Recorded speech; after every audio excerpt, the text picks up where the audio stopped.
she was lying there unconscious. Unconscious or dead, Mrs. Fayette?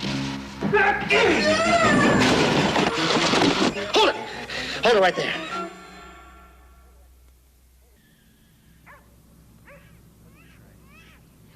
I'm not trying to do anything. I've had it. It's just too much. And if you don't lighten up, we're heading right for a war. Is that what you want? I didn't say that. I said this whole world is one hassle after another, and I won't take it.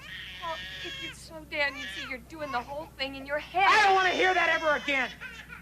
What is it with you? You're going to start this every time like clockwork when I'm ready to split? Well, all I asked was why you'd have to buy another one. Why? And you can keep your voice down. The hell with the neighbors! Don't upset the baby, please. The baby? What about me? God, it's killing me. I'm sorry. All you're trying to do is bug me to death. I am dying in this house. I only Asked why I'd buy another guitar, right? Well, it's because guitars are the way I pick up the bread to feed this family. It's my job, my work. But that's an acoustic. You can't even use it. Well, maybe you can use it for a little pleasure around here. It's more than I've been getting from you. You're nag, nag, you're nag, the one nag. who's always complaining about bills. And Are you gonna get up? Are you gonna get off of your... Are you gonna get off? God! Huh?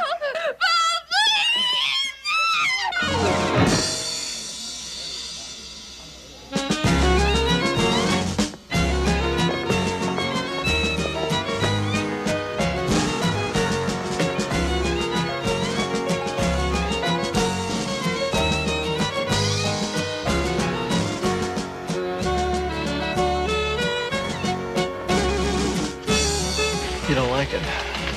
Not particularly, no. I can tell.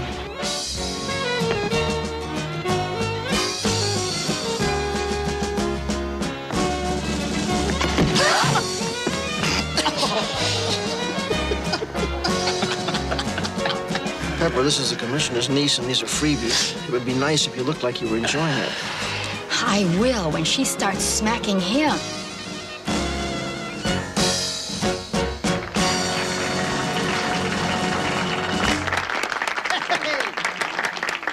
Oh, yeah. Listen, could the sergeant have another bottle of champagne, please? Excuse me, is Mr. Royster here?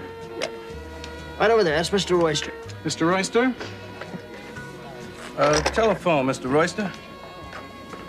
Pete, it's you, Mr. Royster. Oh, Mr. Royster. A classy joint. Don't forget the champagne. This will be your tailor. I think your new overalls are ready. I hope so. Hello.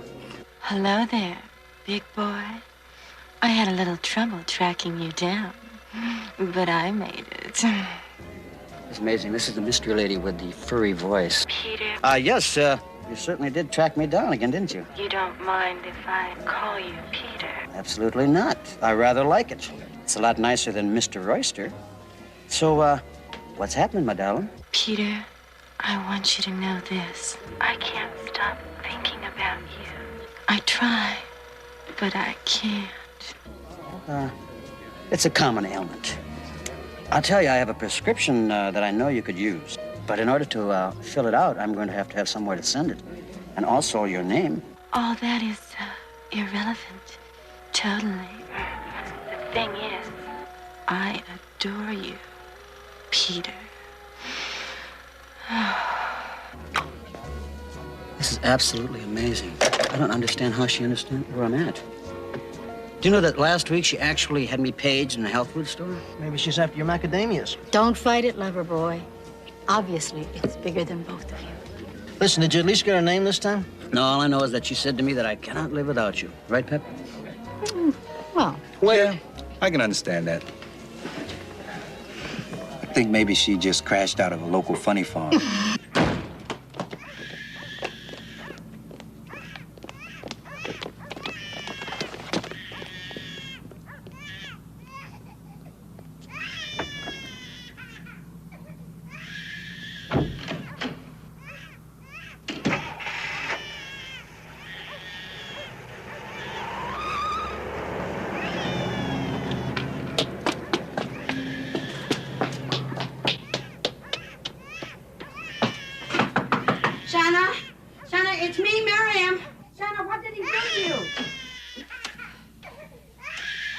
God. Oh, come on, darling. Come. Come on, darling. Come on, darling. Sit. I'll get water. I'm okay. I just want to be alone and go to bed. I'm okay. You're all right. Look at you. You can hardly stand. Furry boy. Really? Just one more Hey, call. well, that's not much, but I want to propose a toast to the prettiest cop I know, Mr. Royster. Oh, no, I don't want any more. Are you sure you want to have one more? I have had enough. Not even for Mr. No, Royster? she's right. She's absolutely right. Give mine to the she's- piano no, player. No, I got to get her home. You sure, Yeah, Chief? it's to getting bed. late. It was great. Yeah, Thank you. we got a job to do in Had the a morning. good time. Now, darling, please, if you're going to be worried about the baby being with me, I'll be insulted. In fact, I'll just be double insulted. Miriam, if he keeps crying, Darling, if he cries, I will know what to do. Believe me, I have been through this. Now, you just get here in the cab. That's wonderful, darling. Sit down. Be very comfortable and careful. That's it. St. Michael's fast. Go. Baby, Mama's going to be all right. The doors are open, Crowley. So they are. Anyway, this one lady went to sleep in this room full of turpentine fumes, and she never woke up. She died. She died? Yeah, from internal combustion. She blew up. I don't believe. What, are you having trouble?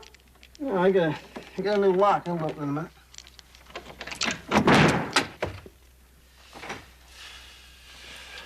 Why'd you get a new lock? You were just getting good with the old one. Now What? Now then. Saved again, Crowley. Yeah, what is it? Billy, calm down. It's not the duty officer. Miriam, how's my favorite dynamite lady? Well, except for the sinus is fine. You? Oh, I'm great. And Pepper. Pepper's great. In fact, she's right here in front of me right now. Oh, you on a job? Well, you might say that. I'm working on it. Let's put it that way. Listen, Billy, I called because there's some big trouble with the neighbors next door. If Sylvester Silver was still alive, he'd be over there with his badge and gun so fast they wouldn't know from what. Listen, I hope I'm not disturbing you, huh? No, it's fine, Miriam. What kind of trouble? it was my fault. I was hassling my husband about something, and he got upset and... He beat you up. He slapped me a couple of times. Mrs. Fayette has a slight concussion. Can slapping do that? He hit my head when I tripped over one of the baby's toys. Look, please understand something. I don't want to press charges like you call it. I just want to get back to my baby. Dr. Harper, I gotta get back home. Shona, that's exactly what you said the last time, and I don't want to hear it again. I just look bad. I'm really fine. Shona, you go with the doctor right now. Dr. Mansfield, report to X-ray. Dr. Harper, aren't you a little bit tough on her? Yeah, a lot tough. Because sometimes, naively, I even think it might penetrate. Yeah, I know, I'm a doctor. I shouldn't be smoking. But when these things happen, I just can't stand it. The other times that she came in, was she this bad? Yeah, sometimes she's worse. It's good to see the police around for a change. Doctor, we can't come around if nobody calls us. She didn't even call us this time. We're really here in an unofficial capacity. I don't have to tell you, Doctor, wife beating is still one of the most unreported crimes in the country. I know those statistics, and they sicken me. You think I'm being tough? Let me show you something. Dr. Terry, report to obstetrics. She came in just a little while ago. Her nose was broken in a little argument with her husband for the 3rd time this year. That's her husband down there. Take a look at him. An impeccably prestigious man who drinks too much and then goes for his wife's face. But let's stay with the women. Shona Fayette in there. Are you going to do something about her, or is it just the same old story? Is it really the old joke with you people? Do you still beat your wife? Yeah, well, don't you guys have a box labeled domestic squabbles where you toss in a couple of dozen of these things every night and forget them? We run a police department, Fayette, not a garbage dump. Did my wife send you here to arrest me? Yes or no? Nope. No, she didn't call any cops. That means the old lady next door, right? Which doesn't mean a thing. So why don't you just trot along, let me get back to work?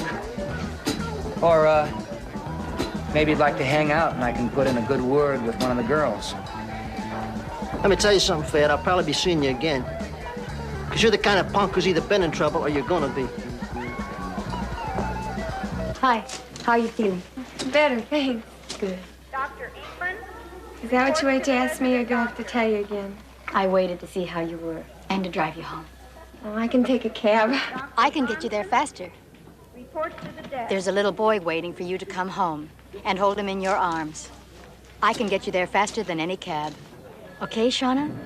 Miriam tells me you have a terrific little boy. Yeah, he's that all right. What's his name? Paul. Paul Guy Fayette III. We call him Polly. I bet he brings you a lot of happiness. His father adores him. How'd you meet?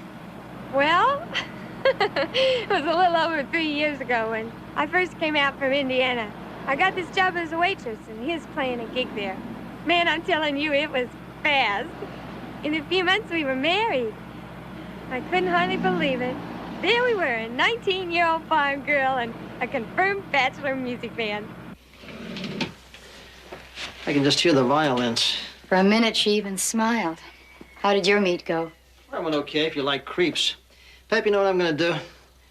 I'm gonna have Joe and Pete finish up the paperwork on the Bryant case. I'm gonna ask Parks if he'll let me follow up on this guy. Yeah, but if the wife doesn't file, you'll have nothing to follow up on. Besides, it would go to divisional detectives. Miriam's got very good instincts about these things. She's not a hysterical lady. Can't explain it. It's just that...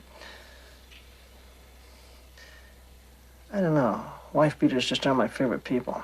I know one thing. I don't like this guy.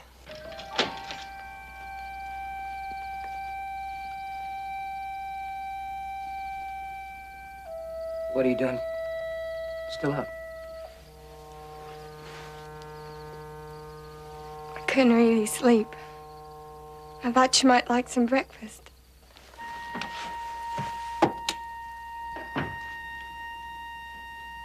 No. I drove around for a while. I had some.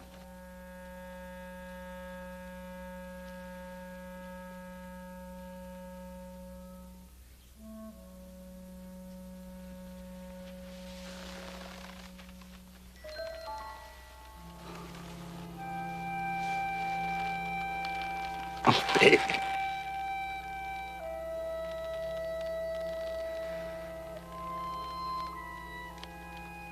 Why do you stay with me? I wouldn't be anything without you. I want.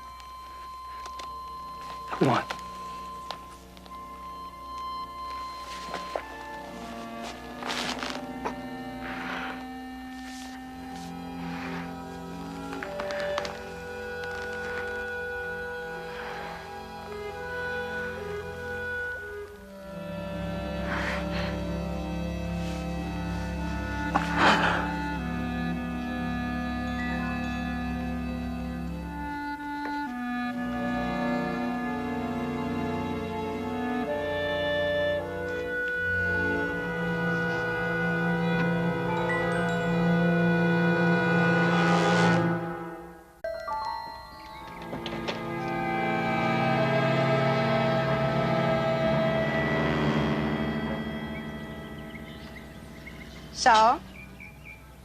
I want you to know something, Mrs. Stein. I've always believed in education. What? I don't like what you did last night. Calling the police. And? And I want you to keep your nose out of my business and out of what happens in my house. My house, Mrs. Stein.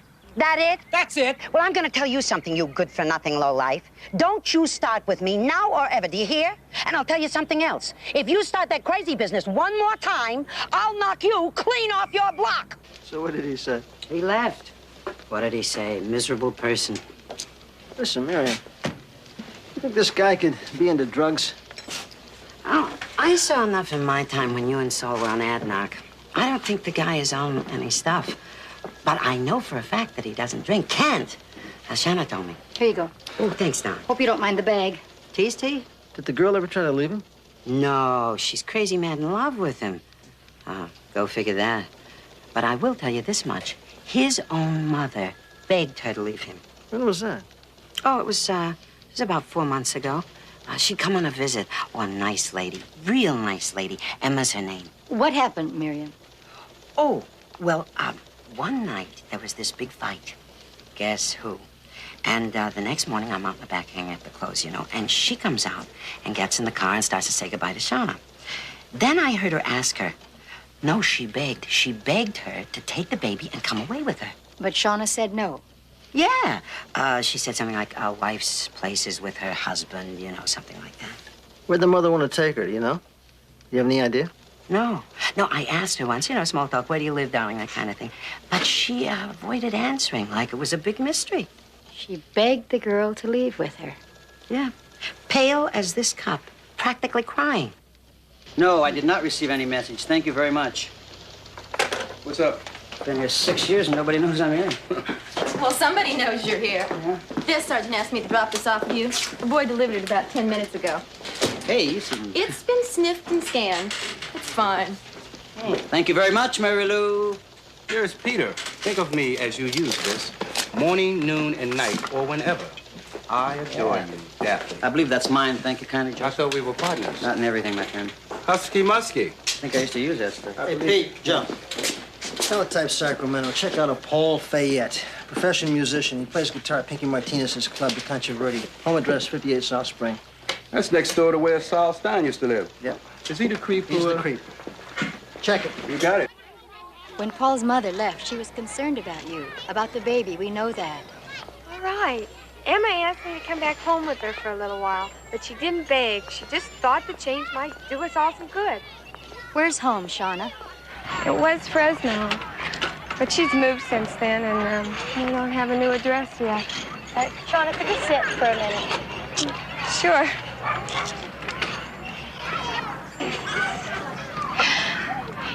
You're adorable. You know that? I say he's got your eyes. Well, he's got his father's nose and jaw. This is Daddy's son. Shauna. Look, he's getting tired. I think I better get back. I want very, very much to help you. I want you to believe that. Things are very heavy right now between you and your husband.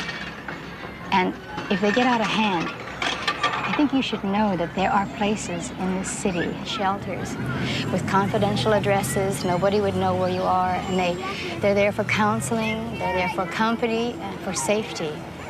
Your safety and your baby's. I don't know if you realize that men sometimes transfer their aggressions from their wives right to their children. Sergeant Anderson, I can take care of myself. I can take care of my baby. And everything's going to be all right between Paul and me. I know that. I like you very much. But please, don't come around anymore. Well, I pray that I won't have to. But just in case, let me give you my card. I'll put my home number on it. Please use it if you need it.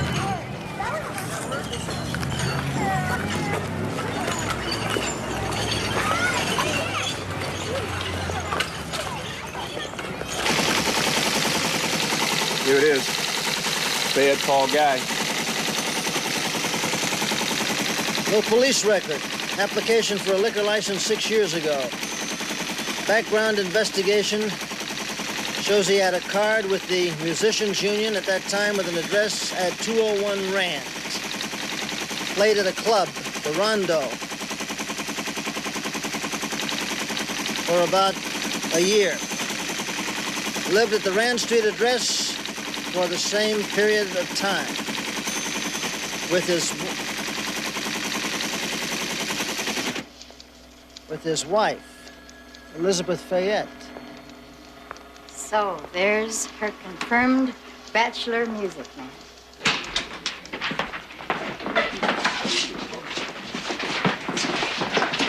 Poor kids. Excuse us. Good afternoon. If you both fill out this form, we'll have you on your way together in a jiffy. We're not here to get married. Oh. Well, I thought such an attractive couple like you. Actually, I keep proposing, but she doesn't trust cops. Cops? We're here to check a license. Here it is. They applied July 2nd, 1974. May we see that? Sure. Shona Ruth Nee Madison, never before married. Fayette Paul Guy. Never before married. Well, he wasn't.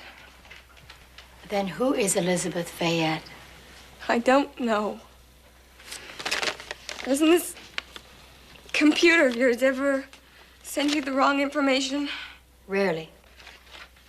Then this is one of the rare times. If he had been married before, he would have told you. Is that it? Of course he would. And I'm telling you, Sergeant Anderson, don't play games with my life and my marriage. Just please get out of here.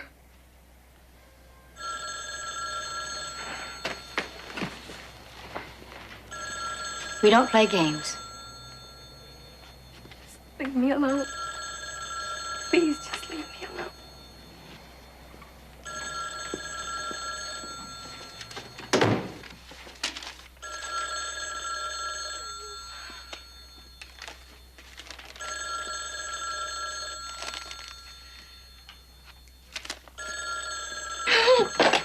Hello. Hello, Shauna. It's Emma. How are you? You're all right? Yeah, I'm fine. You sure? Really, Emma, I'm just fine. I just have a small headache. Oh, I'm sorry. How's little Paulie? He's fine, Emma. And, my Paul? His stomach's been acting up again. Other than that, he's okay. Dear, listen. Why don't I drive down again, and we'll pick up the baby and go off together someplace. I love you, Emma. But that's not gonna solve it. In the long run, we gotta solve it between us. I know, but I do worry sometimes. I wish there was something I could do. Emma, tell me something. Before Paul and I met... What? Did he, was he ever... What? What is it? Just some crazy thoughts. But my men have done some more digging. There's a little town called Viejas. It's about 60 miles north of the Bay Area here. Viejas is the name of the town where Paul and Elizabeth Fayette moved after they left San Francisco. And where on 5 January 1972, Fayette filed a missing persons report on his wife. Desertion. And nobody's seen or heard of her since, right? You got it. I'm afraid that's about all we can do for you from up here. Okay, thanks very much, Reichler. We appreciate your help. No bother. Lots of luck. Thanks. Okay, Pete, Joe, I want you both in Viejas by morning. Parks gonna spring for this? You let me worry about Parks, okay? Hasta luego. Y'all have fun. Give me a call when you're set to go, okay? I will. Huh. That's mighty tight. Tired, frustrated, and no thanks, the paint's dry. What's the matter? I'm scared for that girl.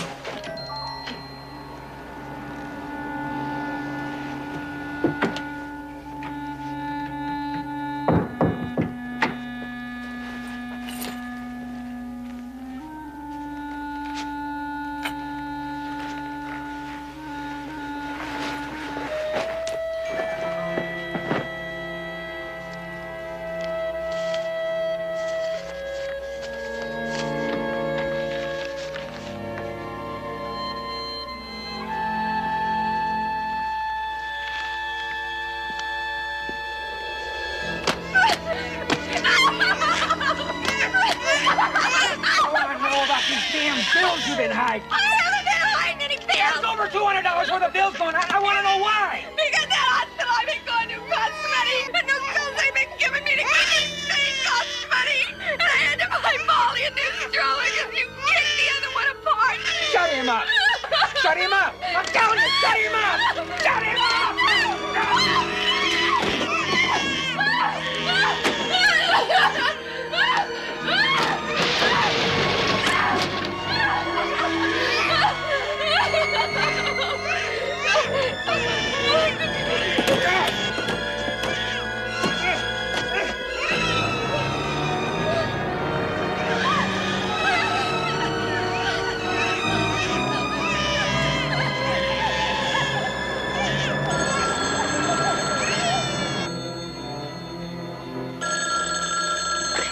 Yes? Sergeant Anderson, this is Shauna. You gotta help me, please. What's happened? Well, somebody's gotta take us to one of those places, those shelters. Someplace, please. Where are you now? I don't know, a corner. Well, isn't there a street sign? Artist and Longworth. Now, I know where that is. Now, wait for me. I'll be there in about 15 or 20 minutes. Wait for me, Shauna. Okay.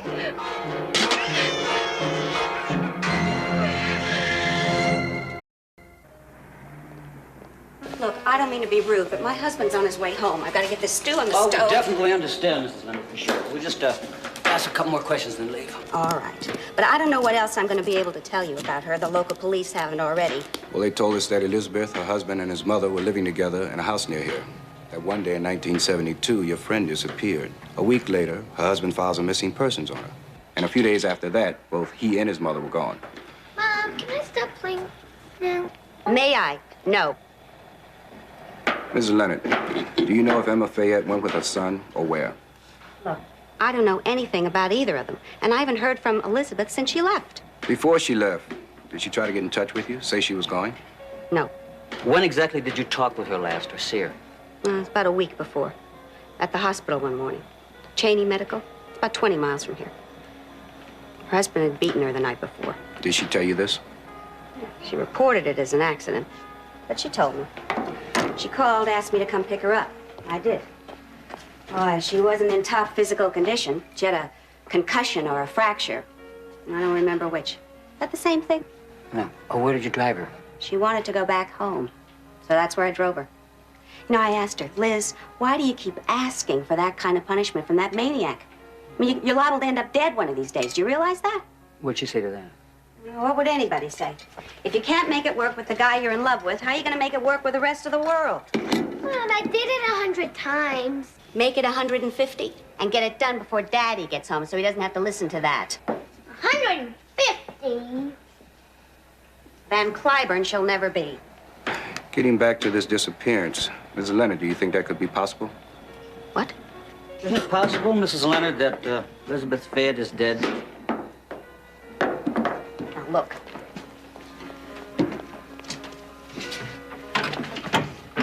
I don't even like to think about things like that. Now, I just don't. Now, you can see how busy I am. I don't have anything else to tell you. I mean, facts. I'm sorry. Louder, Pete. Pete, we got a bum connection. The Cheney what? We're up at the county morgue in Cheney. We just checked with the coroner and gave him the description of Elizabeth Fayette. Age, weight, etc. They've exhumed a Jane Doe 3. Looks like a possible match.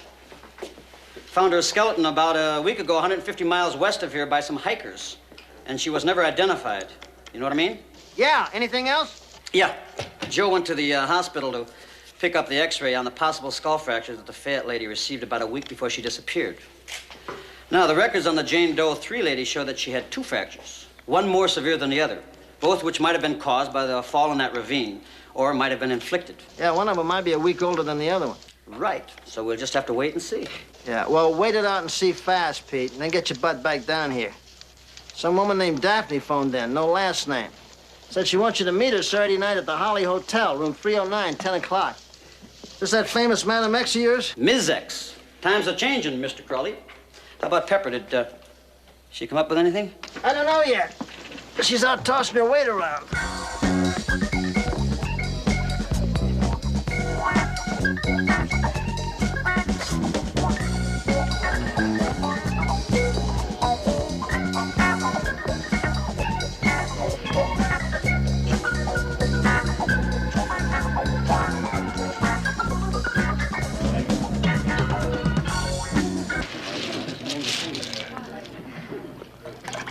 Hi.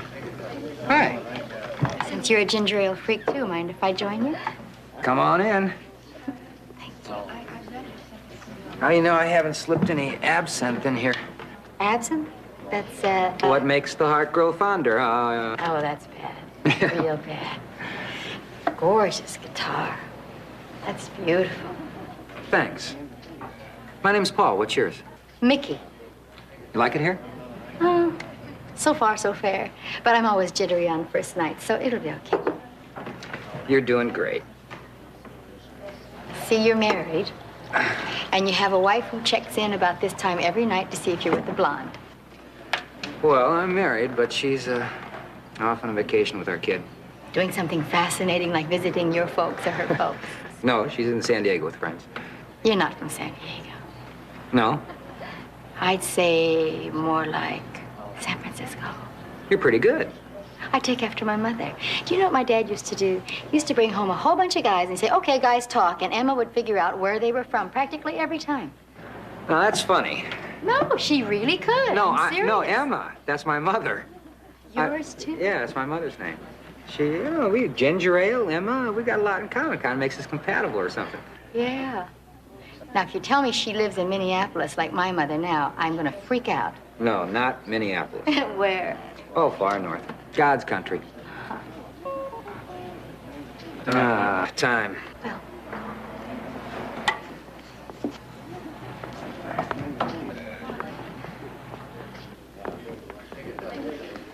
Hey, what'd you bring? Midnight snack? No, it's something I picked up on my way to work antique shop. See? I love her. That's what your wife's gonna say.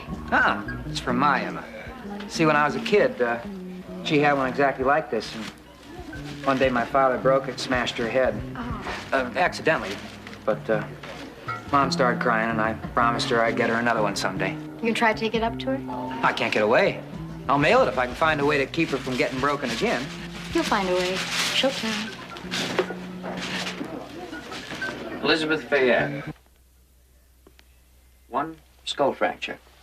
A week before she was reported missing. Jane Doe 3, with an exactly matching fracture. With this additional fracture. Gives me a headache just looking at it. So the additional one's more severe, right, Doc? Oh, yes. Much more severe. So do we move in on him now? There's no way. We can't. He might have killed that woman. That's right, but we got no case, Pepper. You know that any smart lawyer, all he's going to do is tell a jury that she got that second fracture when she took a fall into a ravine. We just got no case. You better get back in there. We need the mother. We got Joe and Pete on it. Body had been found in a ravine by a party of hikers and was never identified before its burial. Police are reportedly checking into the whereabouts of another woman who may be an accessory to the possible homicide. The victim is believed to have died on or about January 1st, 1972, the result of a brutal beating. Meanwhile, police are asking that if there's any information regarding the dead woman, it be phoned into them at this local number, 555-4321. I repeat, if you have any information regarding this incident, call 555.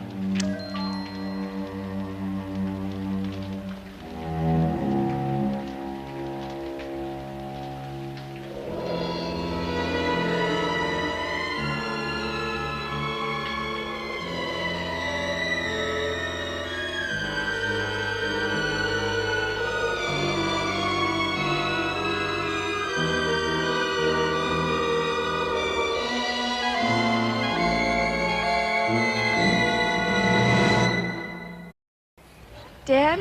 Yes. We got the word night before last. The body was positively identified. We put out a bulletin upstate, hoping your mother-in-law would contact us as a possible link to this thing.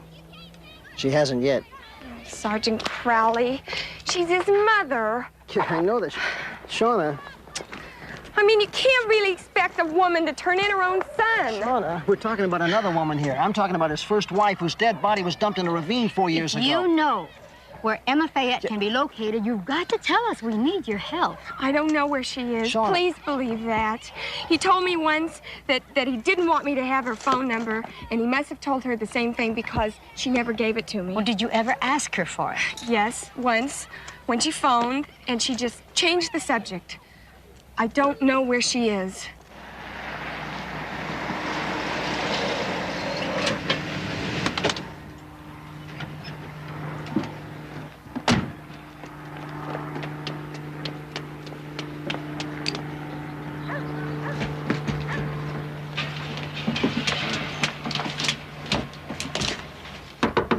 Yeah, who is it? Oh, it's me, Mickey.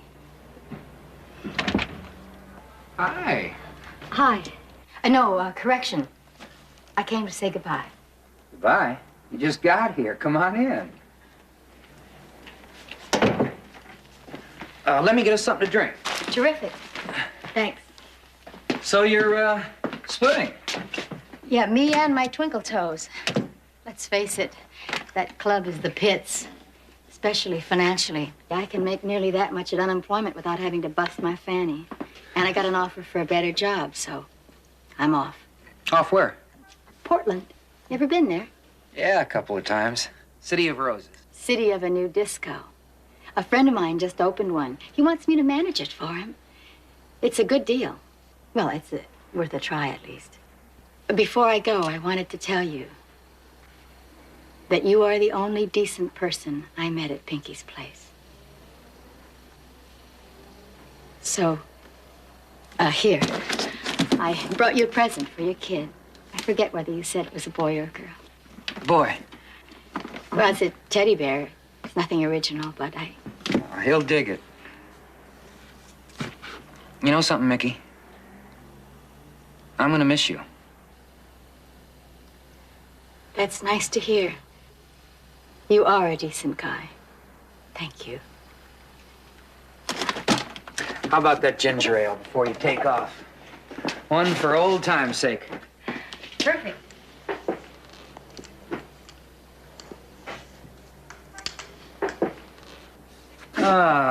Looks like we're all out of it. It really is beautiful. It's gorgeous. As long as you haven't mailed it yet. This is only about 2 miles out of my way when I go north. Paul, why don't you let me drop it off at your mother's? I'd love to see the expression on her face when she opens it. Yes. Miss Emma Fayette? Mrs. Fayette, it's for your son's good. It's hard for me to believe that, Sergeant. Paul needs help. He may have been responsible for the death of one woman, and he is certainly a danger to his own family, to Shauna, and to your grandson. I was asleep that night. In the house up in Vieillos. Yes. What happened? What happened? I heard some sounds from the living room. And I woke up. What kind of sounds? Someone screaming. Your daughter-in-law, Elizabeth? Was your son in the room with her at the time? Yes. How do you know that? I got up to see what was happening. And Paul was... Was what? Paul was what, Mrs. Fayette? He was beating her. And I called out to him to stop, and he didn't seem to hear me. And then suddenly Elizabeth was on the floor. She had fallen back and hit her head against a table. And she was lying there unconscious. Unconscious? Or dead, Mrs. Fayette?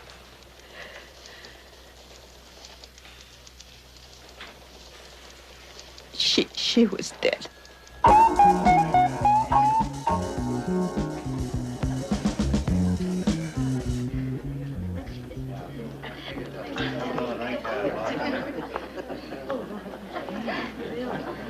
Fayette, you want to come down from there, please? I'd like to talk to you. What's going on, Mickey? I'm not Mickey. I'm a police officer. That's right. Yeah, you want to step down, please? Wouldn't my wife bring charges? No, we talked with your mother. You're under arrest for the murder of Elizabeth Fayette. So would you step down, please?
Hold it right there. That's the end of the trip, pal. We've lived with this for a long time, Paul. And I knew it had to come out eventually. This is Fayette. If you need us, we'll be outside.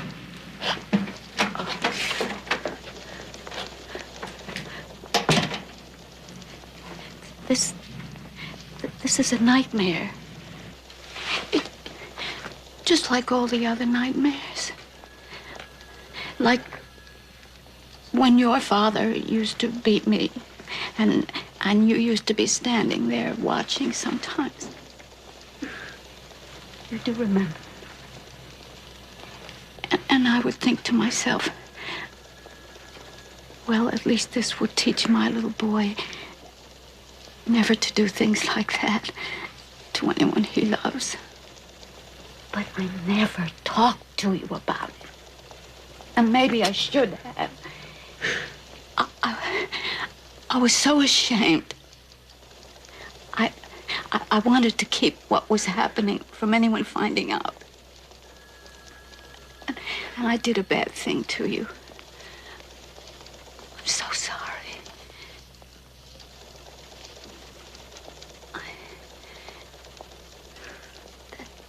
That officer, that lady officer, gave me the little doll. You got me.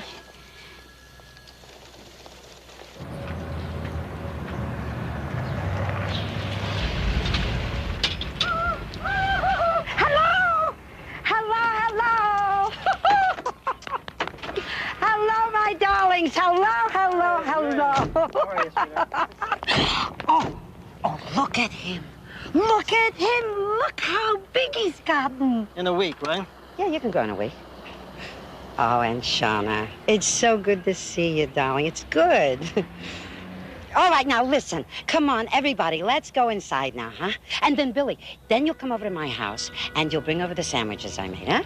Sweetheart, I'm with you. I don't know if I can go back in there. Well, it's your home, darling. It was. Look, Shauna, I've lost a husband, and you've lost one in kind of a way. But you know what I think? God and time, they both help heal. Enough for us to carry on. You know what I mean?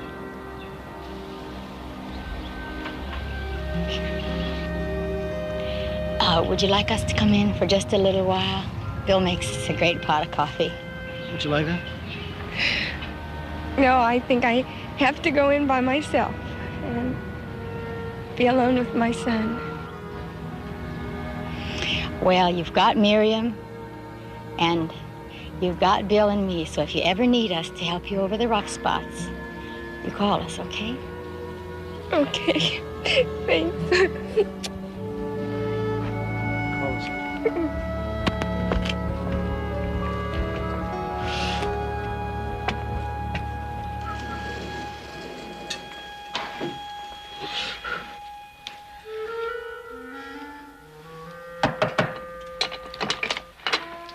Hello, Peter.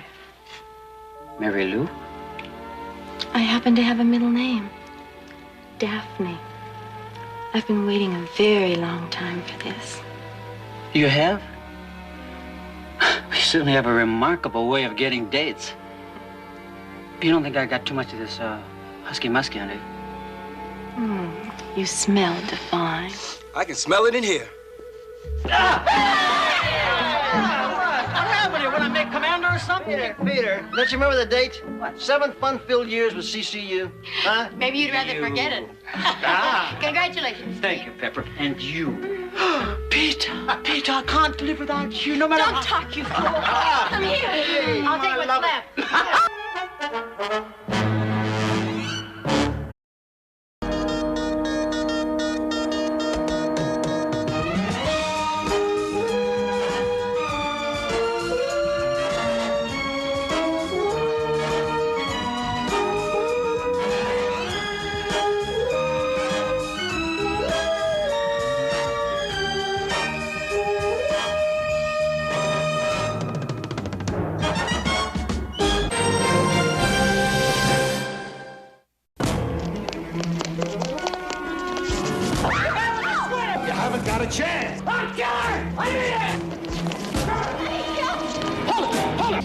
You should have caught them all. Don't you see what's gonna happen?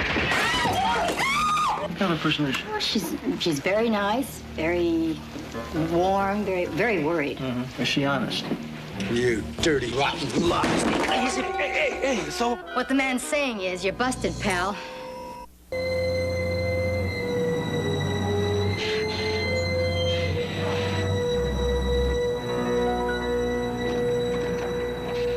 Now you tell me, how can one man do in another man with an object such as this, in plain view of 4 witnesses, and then come up with 5 dozen technical motions to delay the trial 3 weeks already? The wheels of justice grind. Slowly. Yeah, so slowly we can hardly see him turn anymore.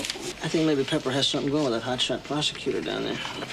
Sergeant Crowley, how could you? You know, instead of spending every day, all day in court, we could use you on a couple of cases around here.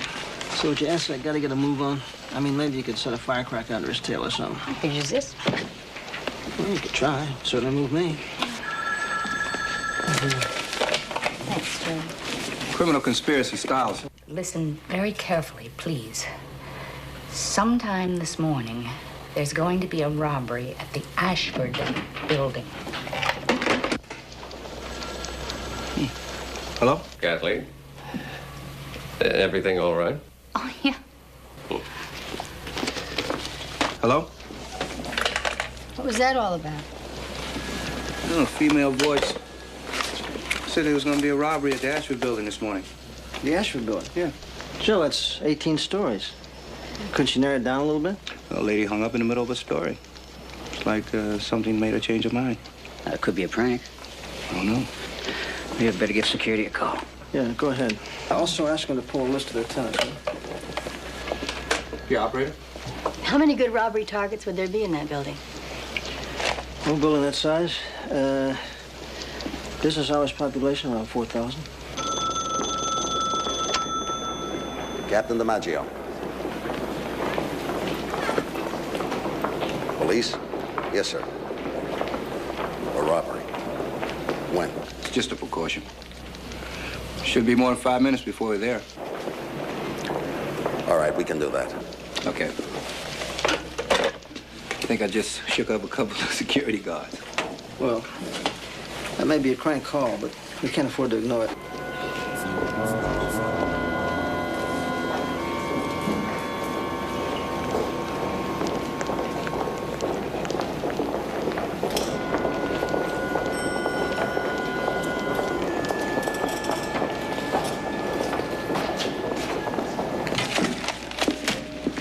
Sorry, I can't go with you guys. No. I don't like being in court. You know, if you don't get that murder weapon introduced pretty soon, people are going to start thinking you're a candlestick maker instead of a cop. Would you believe I've had 2 offers already? Yeah, for what? Not to play the piano. I think I cut your act in Tijuana.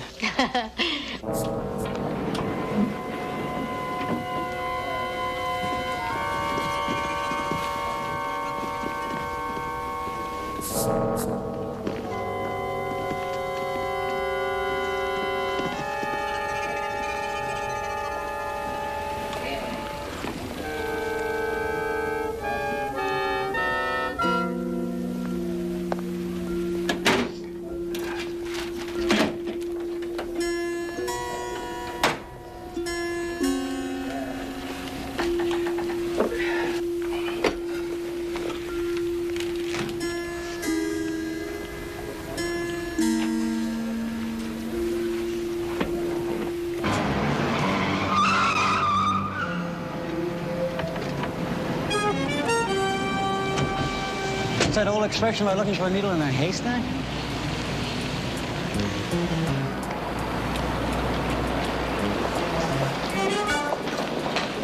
Sergeant Crowley? Captain DiMaggio.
We're all out of bear claws. And Danish.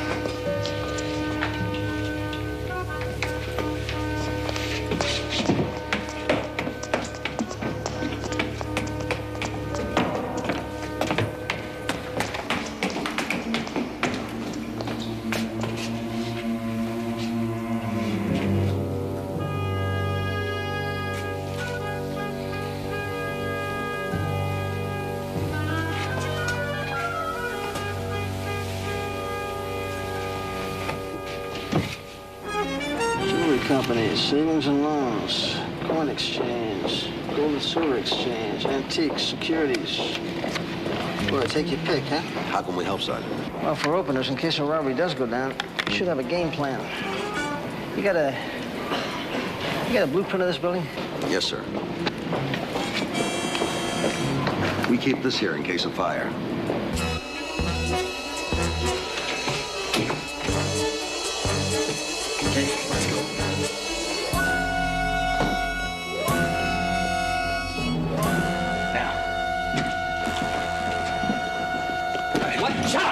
Security's guard, let's move. Oh, my God. Now, wait a minute. You can't come in. Mister, if you want to keep ticking, you'll do what I say here. Here!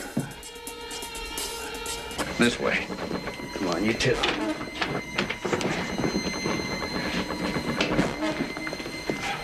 Look, if something did go down, is there any way to control those elevators so that anybody exiting this building would have to come through this lobby? It's real easy. I can stop the elevators in seconds. Yeah, but what about the stairs? What? You can get into the stairwells, but the doors are locked on the inside. Now, once inside, a person would have to walk all the way down. Come on, let's move it.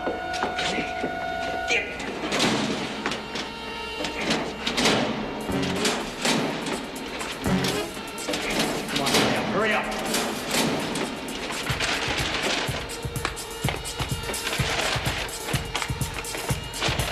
Come on. Let's do it. Now watch it.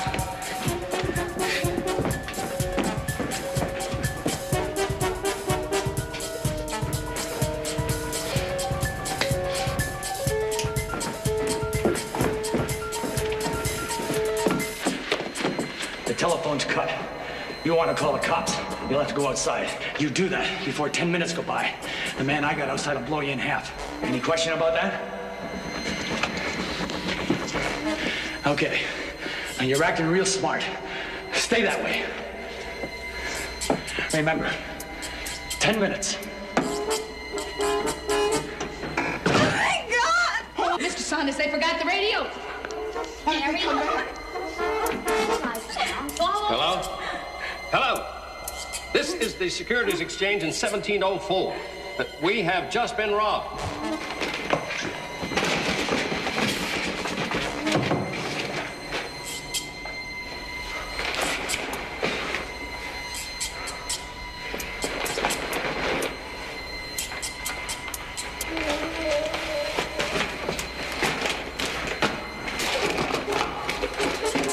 Give it to me.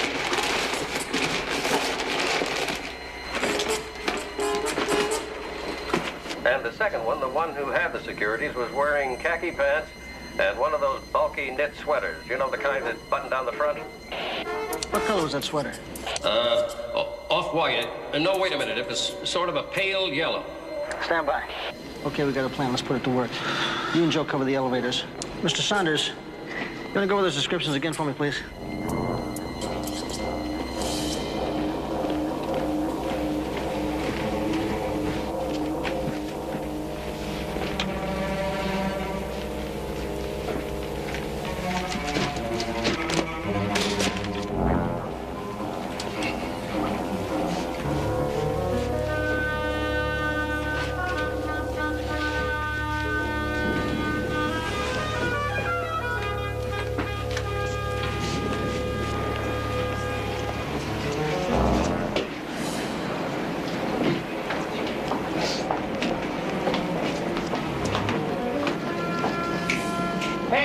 You with the sweater, I want to talk with you. Please. Hey, Bill! The guy with the sweater! The guy with the sweater! Give it up, you haven't got a chance. Stay back! Honor, stay back, I'll kill him! I mean it!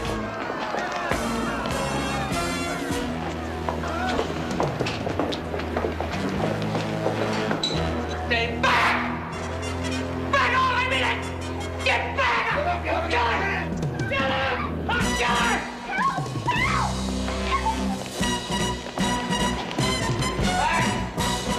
I mean it!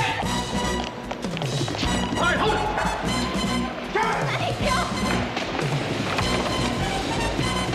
Hold it!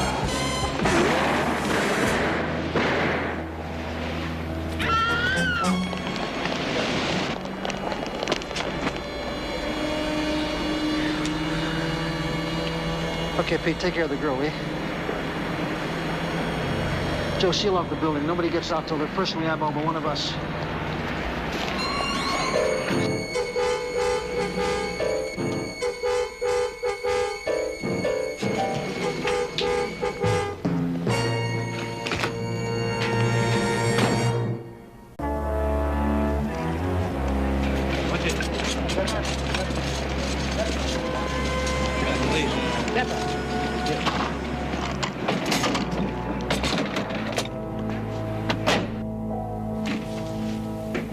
Hi, I'm Sergeant Crowley with the police department. I was talking on the radio with a man named Saunders. Oh, that's me, Adam Saunders. We don't need any more excitement today, that's for certain. I want to compliment you. You did a nice job of calling out those descriptions. Thank you, Sergeant, but I had a great deal of help from my secretary here, Kathleen. Well, we all did what we could. Was she hurt? No, not physically. It's just the sight of those guns. What happened downstairs? Well, so far, we've only got one of them. What about the securities? We think they're still in the building with the number 2 man. I see. Which one did you stop? The one in the sweater. I hope he gets life imprisonment. I'm afraid he bought more than that for himself, sir. He's dead. Oh. Look, I'd like to impress upon all of you the importance of not touching anything that the suspects might have handled till Leighton Prince can get here, okay? Now, I'd like to walk through the various stages of the robbery with you. Oh, surely. Well, you see, Kathleen and I were at this desk.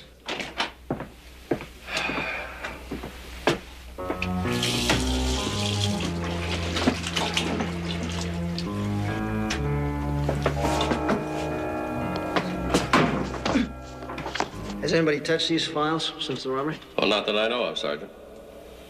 And they were picking and choosing? Certainly looked that way. He located one drawer, opened it, and took out only those securities.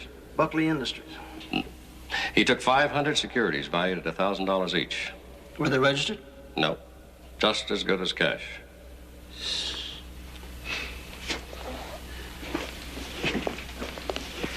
Real professionals, weren't they? That's possible, yeah. Possible? They knew exactly what they wanted and they took it. Then they disabled our entire telephone system for their getaway. Where's that? Over here, Sergeant.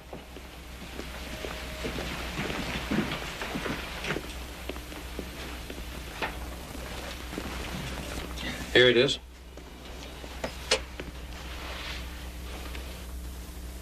Who showed them where this was located? No one. They seem to know right where it was. Well, they did, huh? As you can see, we couldn't have gotten any help up here without our security radio. They knock out your telephone, yet they leave this radio, huh? Bad planning on their part, I'd say. Either that or just lucky they didn't see that radio. Was this right here all the time? No, I brought it out of the vault. It was in the vault? Yes. The radio was in the vault in plain sight, and they don't touch it. Yet your telephone wire box is so far out of the way you got to go out on safari to find it. Just doesn't figure. Who knows the criminal mind, Sergeant? Yeah. Okay. After they got the securities, then what? What did you say the population of this building was? 4,000. Ain't that grand?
Thanks. I forgot my key. Oh, you're welcome, I'm sure.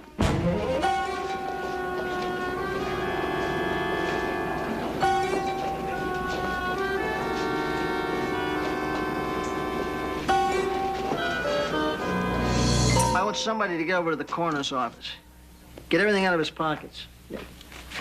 Thanks. Yeah, I got the death report. It's 04826. You got it? Okay. We've identified the dead man. His name is Travis, Nick Travis. Does that name ring a bell with either one of you? Should it? That's just one of those questions I have to ask, Mr. Saunders. Well, I guess that pretty well wraps it up here for me. I'll be in... Oh, I would like a list of all your employees, and I don't mean just the ones here now, but anybody who might have left for any reason, say, in the past 5 years, okay? Certainly, but I have no reason to suspect... It's just routine, Mr. Saunders. I'm one of those guys that like to touch all bases. Sergeant. Yeah. This is for you. Oh, thanks.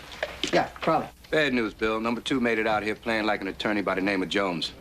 Yeah, right. Okay, see what you can get out of this guy, Jones. Shake the place down good, will you? Well, you know me. Always on the case.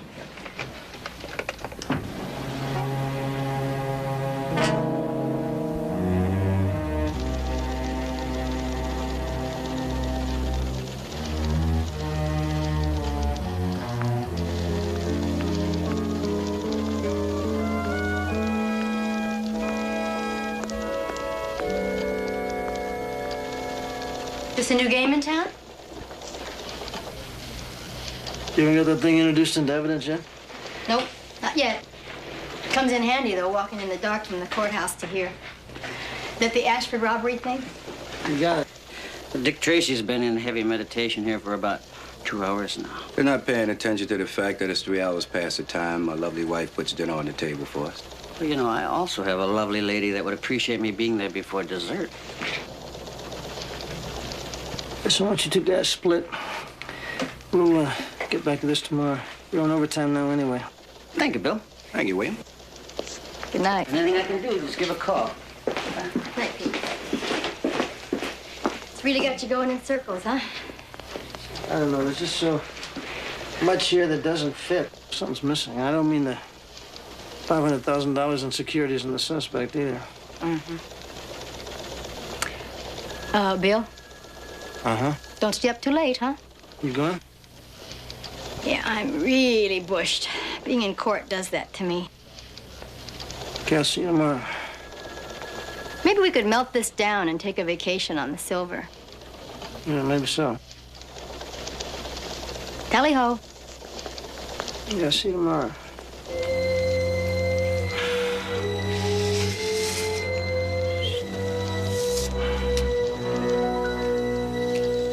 Sergeant Crowley? Yeah. I'm Savage. You what? Nina Savage. That's my name. I work R&I. Oh, I'm sorry. It's okay. You should hear some of the guys around here. When I was in high school, I used to get a lot of ribbing. But these policemen, you wouldn't believe the way they torture my last name. I believe it. What do you got there, Savage? The records you wanted, Ren. My supervisor had me bring them up. I don't get much chance to deliver stuff around here. Well, that's too bad. Why is that? My supervisor. I guess she thinks I'll get pregnant or something. She says I flirt too much with the policeman. I see.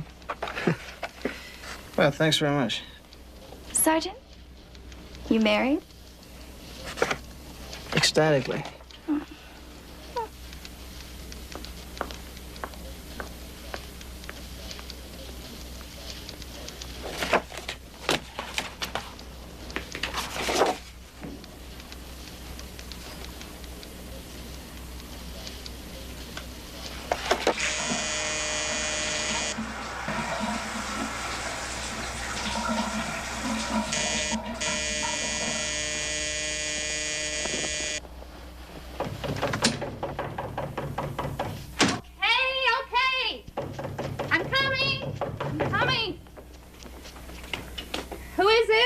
Sergeant Crowley.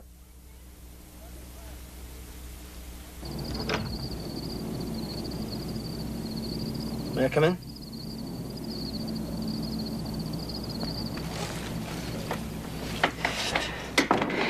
I suppose I've been expecting you. So, I've got a record. Yeah, for grand theft. That was more than 5 years ago. Maybe I better read you your rights before we go any further. I know my rights. There's no need. Why don't you get dressed and then we'll talk, okay? You don't happen to have a gun in the house, do you? No.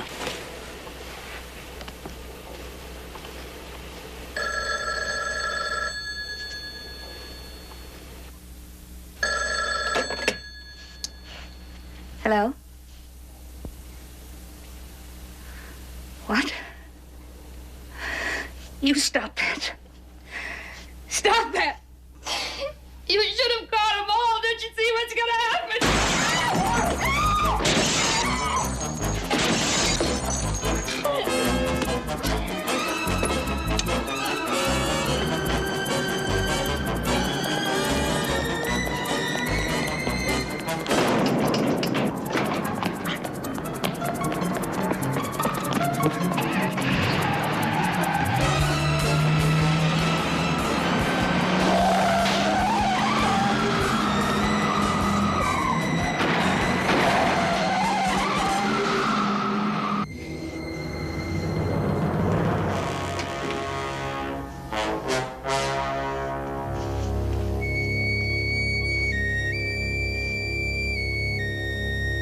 It's okay, Kathleen. He's gone. Oh, my God.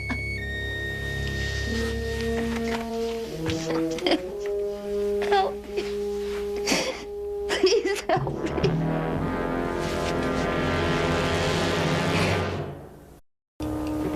I'd been working there about 3 months. Just a couple of weeks ago, I was having lunch. I was really feeling good, you know, about the job and my life.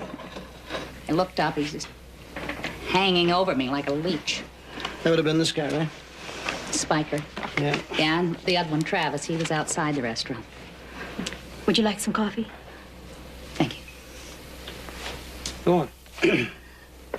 Well, they'd already found out where I worked. They'd planned the job. They thought I was going to help them, but I wouldn't do it. You knew about it before it went down. Yeah, but don't you understand? I didn't know what to do. I mean, Spiker had me scared to death. I figured if Mr. Saunders found out about my background, I'd lose my job. I didn't know what to do. So I'm the one who called the police. I called about the time I thought they'd be in the building. Why didn't you identify yourself? Mr. Saunders walked in right in the middle of the call. But I did what I could. But you did do something. Look, we got the call and we got it before the robbery, but as far as you doing what you could, Kathleen, no, you did what was safest for you at the time.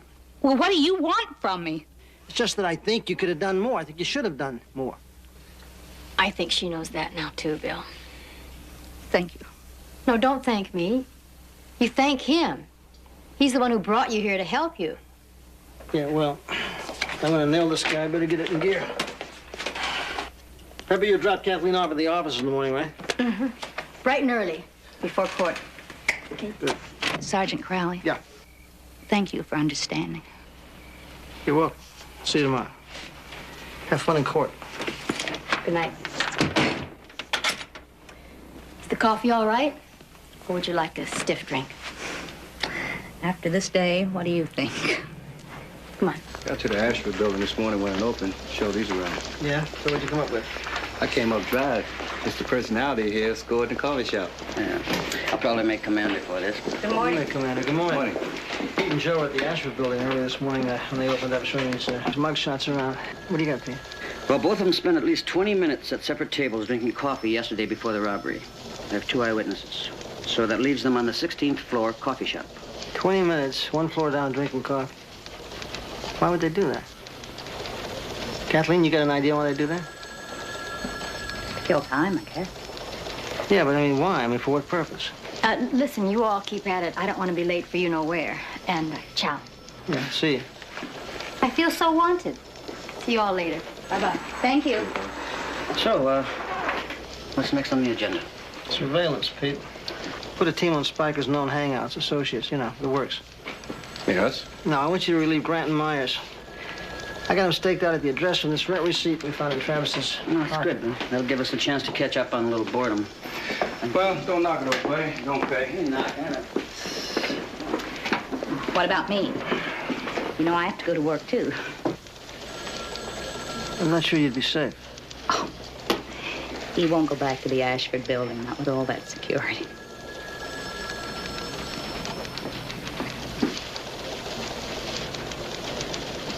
Maybe I better take you back.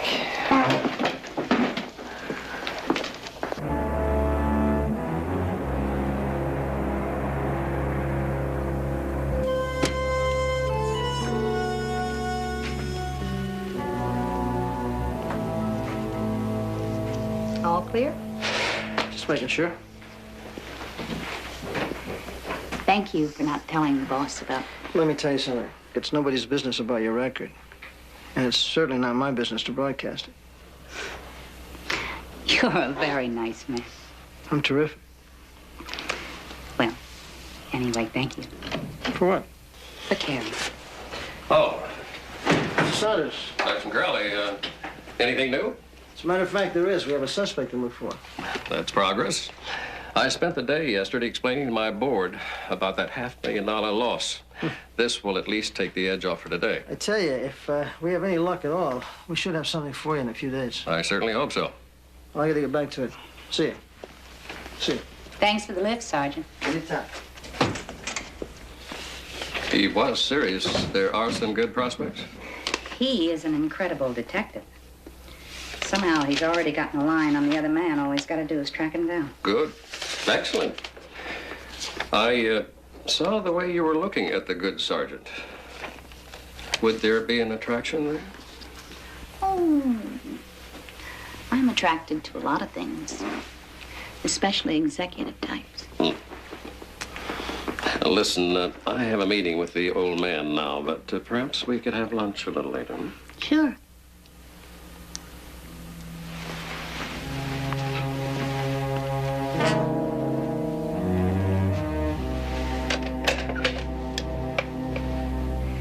Janny, could you take my calls for me? I have to run an errand.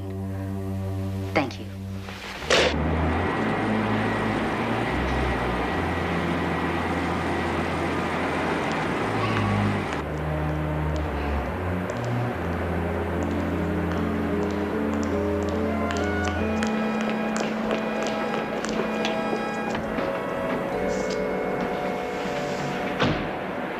I missed you.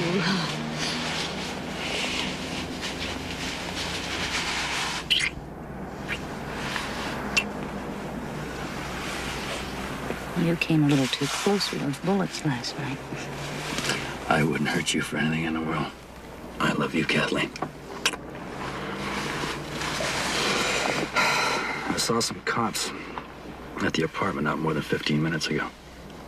Yeah, they found your rent receipt on Travis. Damn it. Here goes the mail drop. Everything's gone wrong. The damn heist, losing Travis, everything. Not everything. It's still us, Al. It's us.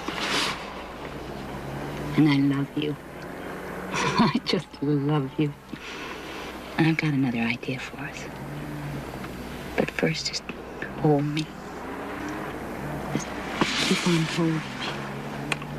It's gonna be us, Al. Huh? Just you and me. The jury's out.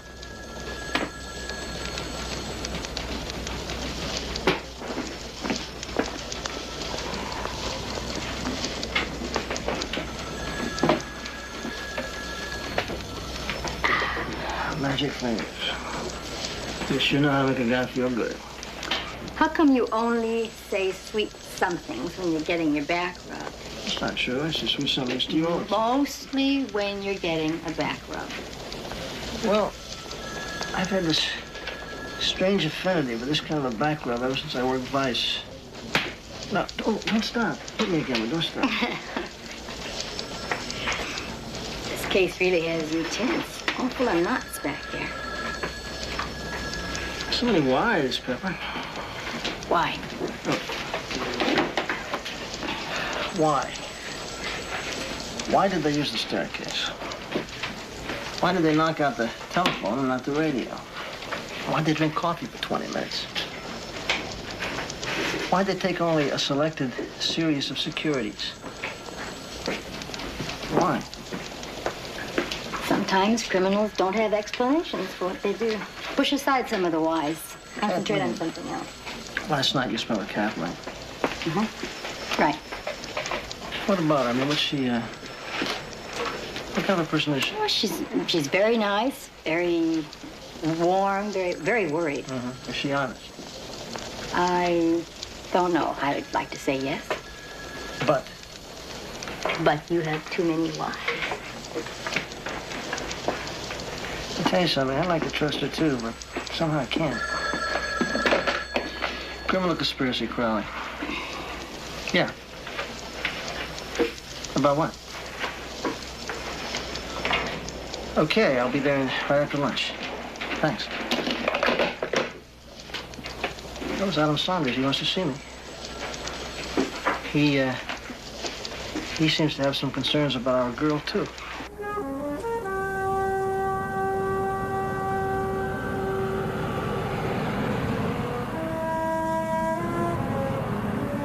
Don't you get tired of those things?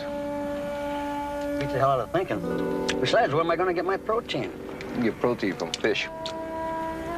Pretty hard to fry on a steak-up. 12Y52, come in. 12Y52, go ahead. You have relief rolling in. Meet me at 4th and Gramercy. That's a Roger.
Yes.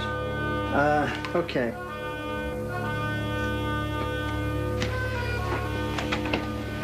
You two look like you conspired to do something devilish. What is it? What's this? This is the paper I dug out of the stairwell door. I had it analyzed and identified for the crime lab. It matches your office stationery. You jammed that door lock, Kathleen. You didn't refuse to help him? Let's see, what else? Oh, yeah, the telephone connector box. You told him right where that was, too, didn't you? All right, yes. Yes, I fixed the door. And I did everything that they told me to do. Is that what you want to hear? I want to hear the truth. Neither one of us have heard much of that. I'm sorry I lied to you, Mr. Saunders. I did tell you the truth about trying to stop the robbery. I did everything I could possibly do. Keep going.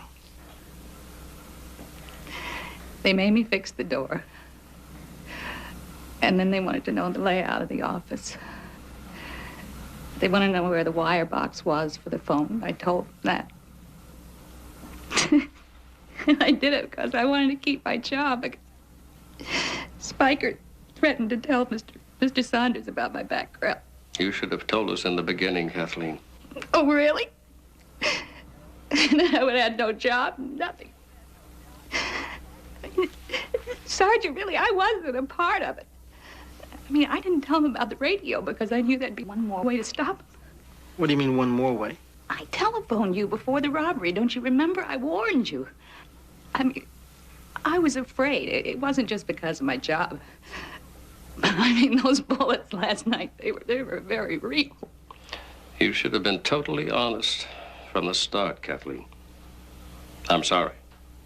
You'll receive a week's severance pay. And that's it.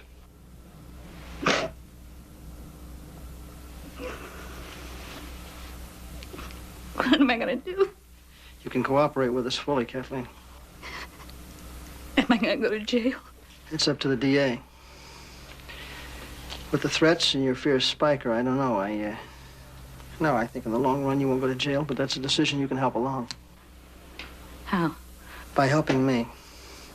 By telling me everything you know and don't hold anything back.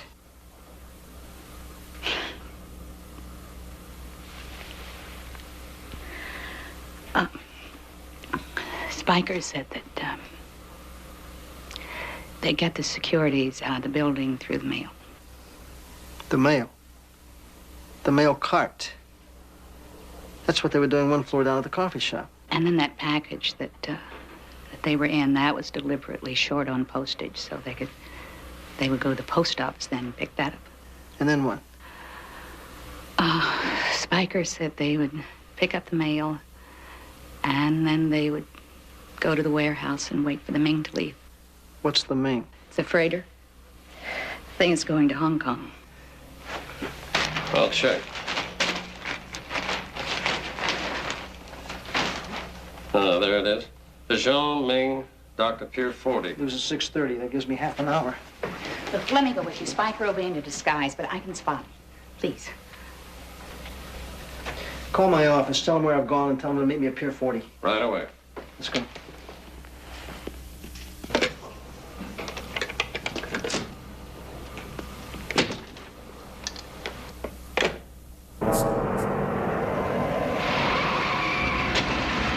Police department, Pier 40.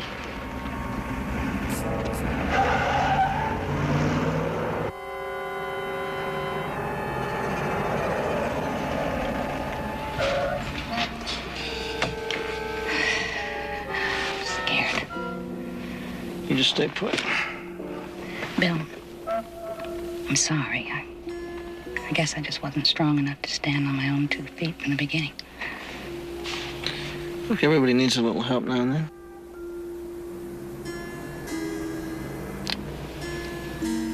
You be very careful, my friend. You stay put.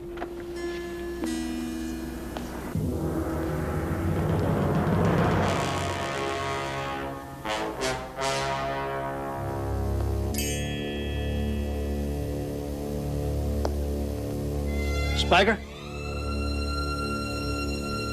Spiker, where are you?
You're safe. I think it's Spiker. I'd like you to come and take a look.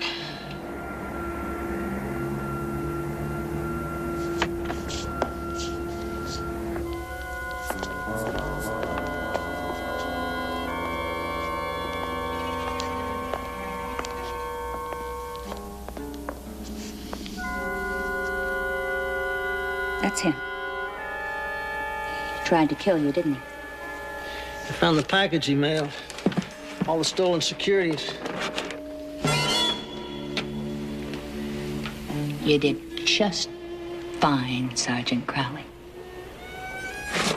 What is it? That great cop's brain just can't quite sort it out yet, can you? Didn't really matter which one of you were killed. I'd just take care of the other one. Your bullet killed Spiker, and now I'll use his gun on you. It's simple. Don't get your hopes up. There won't be any help coming. That call was never made, Sergeant. Tell me, is it all beginning to sink in?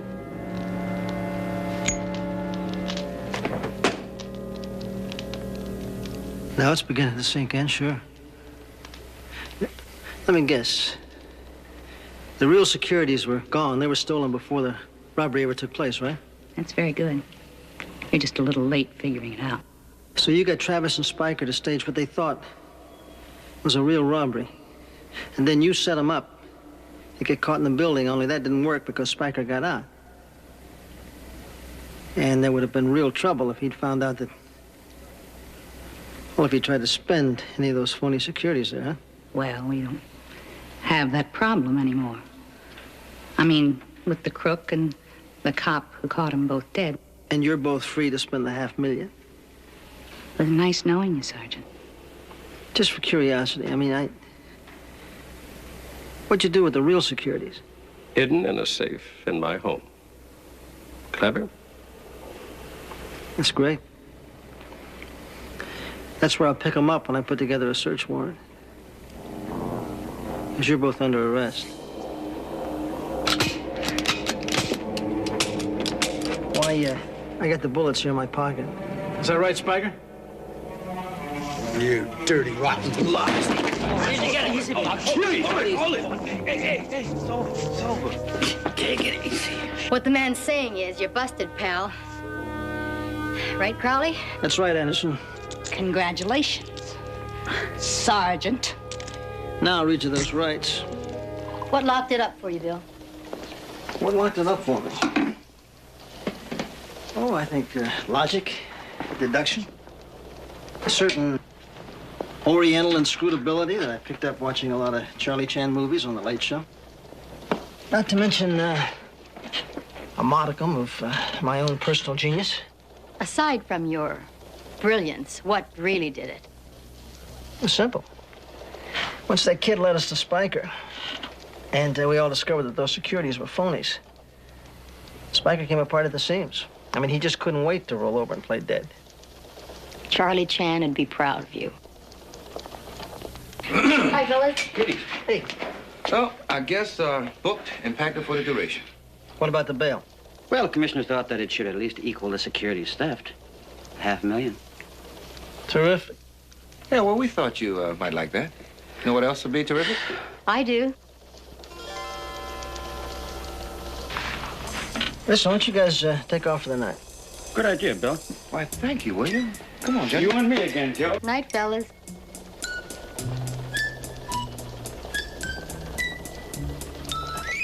I think these reports can wait till morning.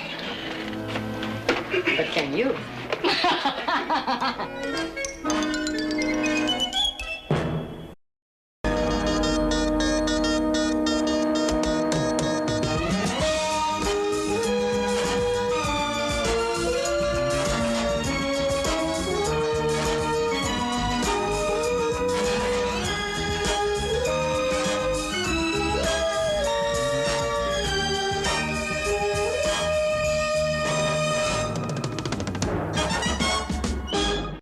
Sergeant, are you telling me that the money Bondo wanted to invest with me came from the sale of narcotics? How much trouble am I in? You're in a lot of trouble, Gloria. Police officer, freeze! It finally penetrated my thick skull that I could go to jail forever for what I'm doing for you. It'd pay you to be friendly, you know what I mean.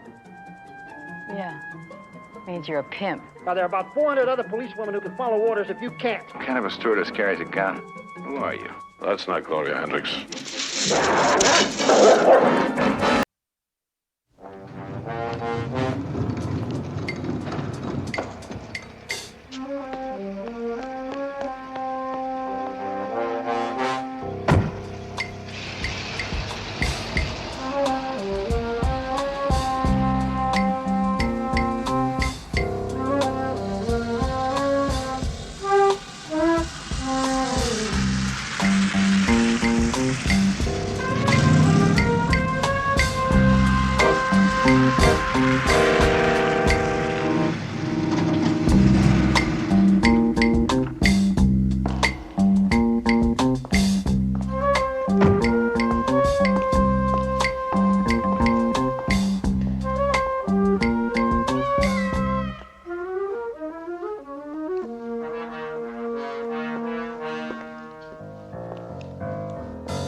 Hester. I bet you thought I wouldn't make it. It hurt bad. You're gonna be all right. You know that, Hester. I got it. I got it. 7. 11. Is that an address? The social conscience type hires ex-cons. Her husband's one. He works there, too. He overheard a lot of talk about a shipment. Passed it on to her, and she was trying to pass it on to me. What's Hester's old man's name? Willie Roper.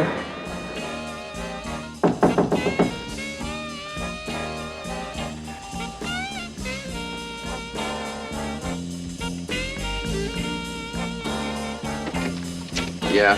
Mr. Roper? Mm-hmm. Sergeant Anderson. Oh, yeah, you're a friend of Esther. Just a minute.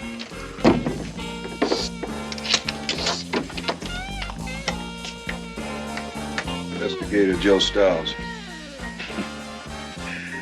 Investigator Joe Stiles. You must be a friend of Sergeant Anderson? Oh, this is a friend of mine. An old friend of mine. She came by to see me. Hester's dead. How? OD'd? Somebody shot her. I thought you'd like to know. Did they get him? Not yet. What about that information? What information? Hester phoned me that you overheard something about a shipment. Was she said wrong or you heard wrong? Because I don't know nothing about no shipment. You sure about that? Try and prove otherwise, nigger.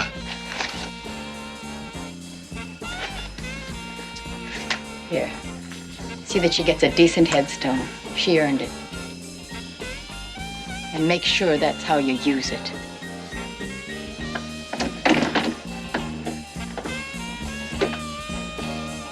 Man, she's a cold chick.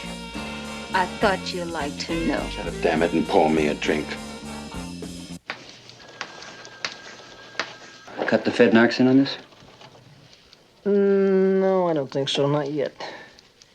I mean, it might not go. He could be here without the stuff this trip. He could be here just for me. You know what I was thinking? I thought I'd have Customs lay down a special search tomorrow.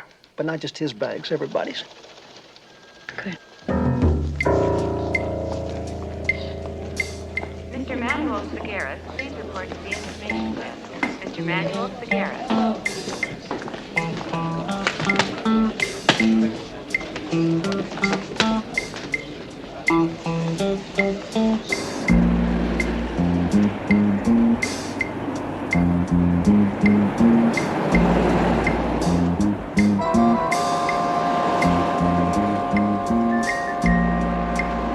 Okay, you made it through clean. You two take the point. Right.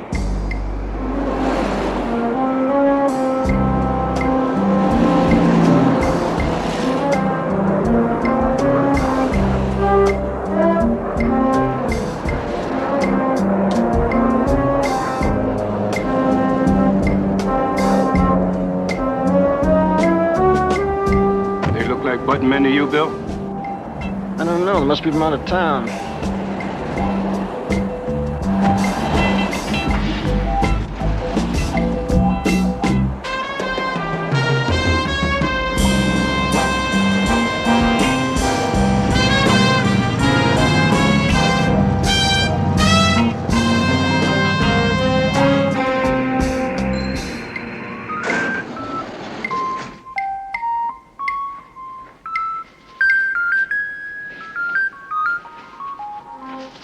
All right.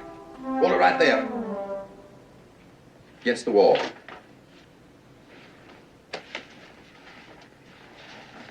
Look, you tailed Mr. Royale from the airport. We kept an eye on your car. You know, Pete, he doesn't sound like a crook to me. I detect traces of Harvard. Harvard? What are they turning out, crooks these days?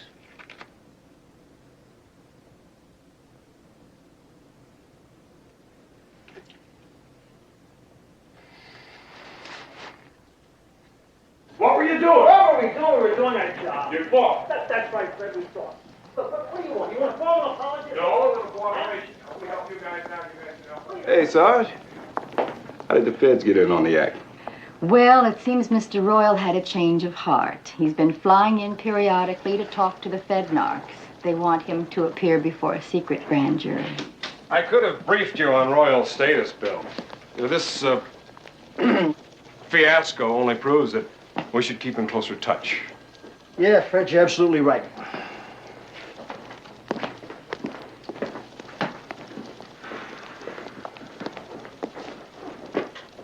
Do you hear what he said? Fiasco. You hear that?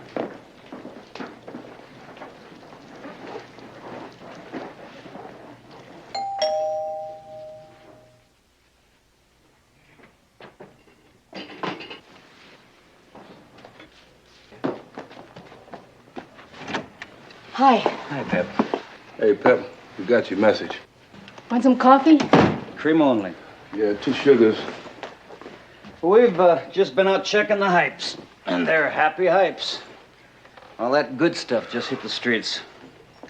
Hester called the shot. Well, I've been doing some thinking. It has occurred to me that there were other regulars on that flight besides Royal. Like who?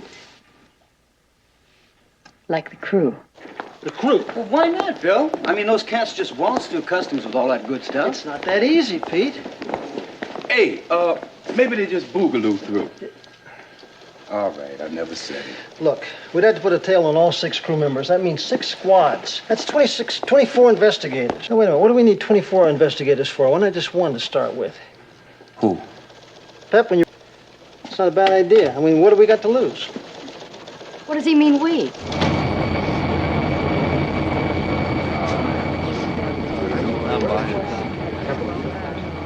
Watch out for the old goat in 17B. Oh, you mean the pincher? Nobody knows where the wild goose goes. 1 more hour and sunny, I hope, California. By the way, where are you from? Winnipeg. Hi. Hi, Max. Hi. You're both invited. We accept. To what? Cap's throwing a party for Sherry right after we land. One of our stews back in Coach. She's leaving us to marry a rich Texan. You'll come? I'd love to. Good.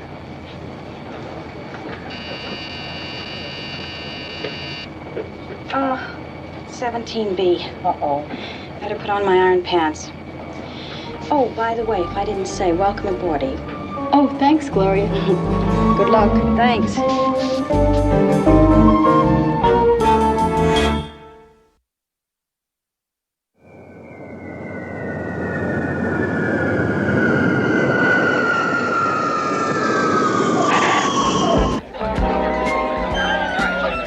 And a ginger ale.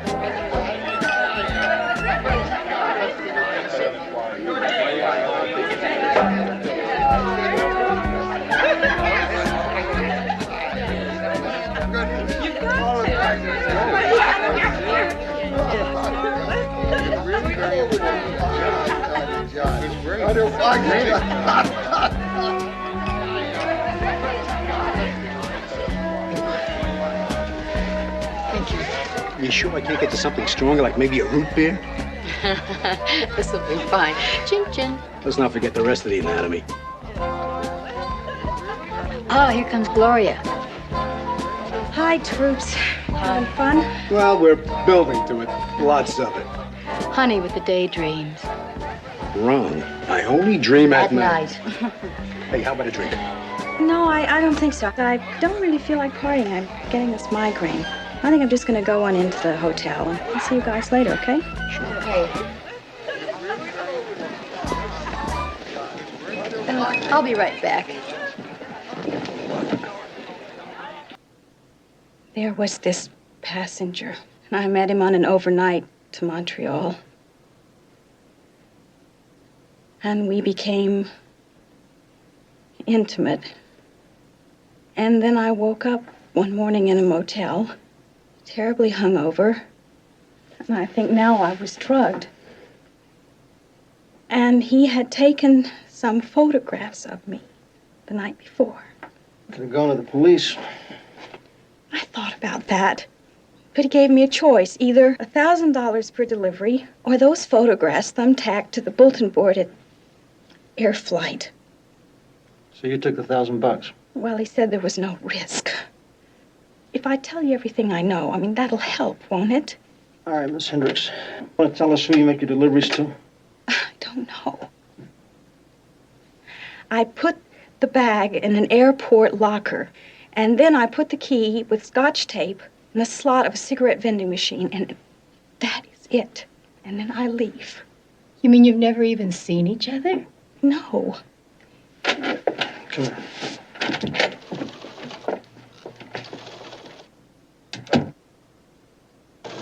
Now, look, I know what you got in mind, but somebody in this town's gonna know her.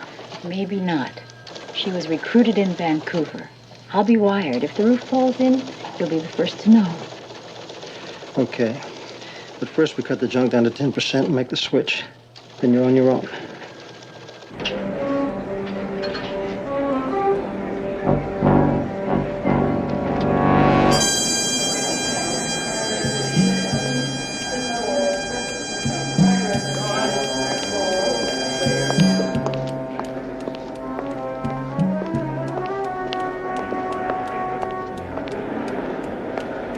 Captain Pacific Airlines Flight 29 is ready to board at 8:32.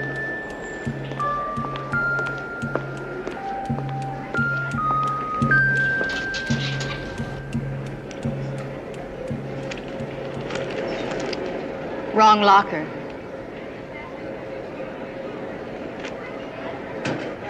Key to the right one will cost you $10,000. Who are you? You know who I am. Listen, I'm just a messenger, man. I don't have any $10,000. Oh, I'd stay put if I were you. I guess there's no point in it, all right. If I don't show with the goods, they'll think I crossed them. Why don't you just tell them to give me my $10,000? Is she weird? 2 guesses. It's not that easy. It's only one way to contact them. Show me. Okay, come on. Will Mr. Orphan please report to Chief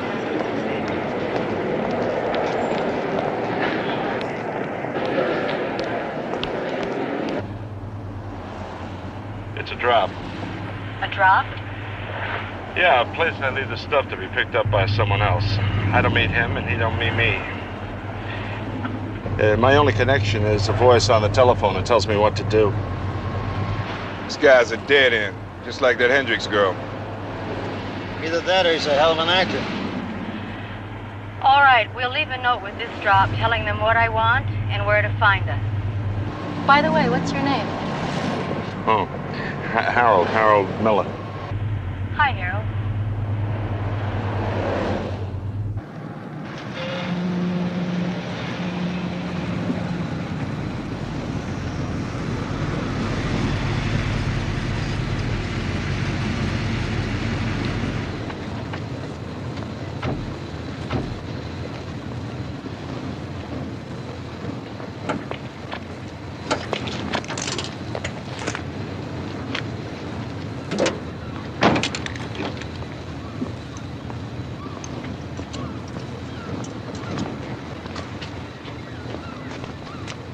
What do we mean? I said we'd be on the terrace. Pete? Right.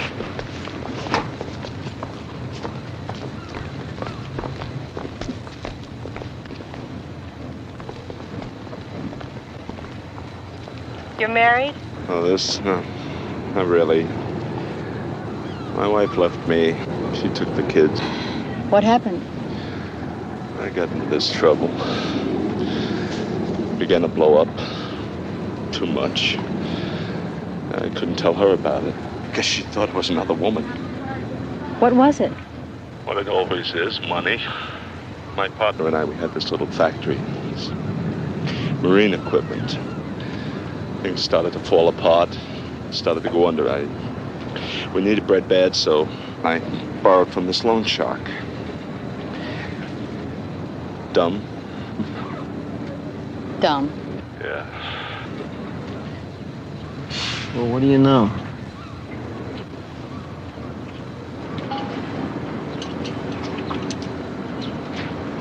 Scrap Iron Simpson. What do you mean, the fighter? Except they should have called him Canvasback. Great left hook. Glass jaw.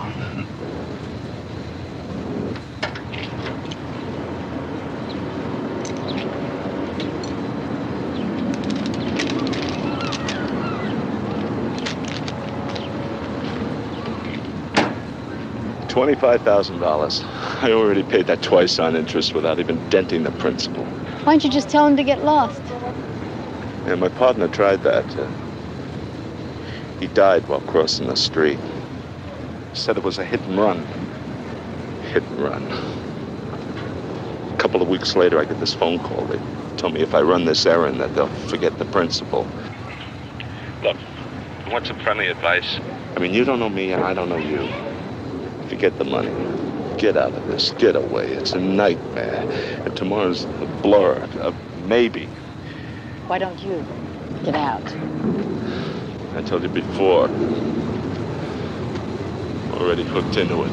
There are times when I wake up in the middle of the night and I'm sweating and I'm thinking about the day that I'm going to sing to that grand jury.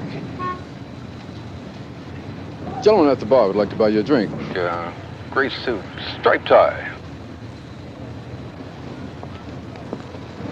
No, not you, my man. Why don't you stay here with me and sort of enjoy the breeze?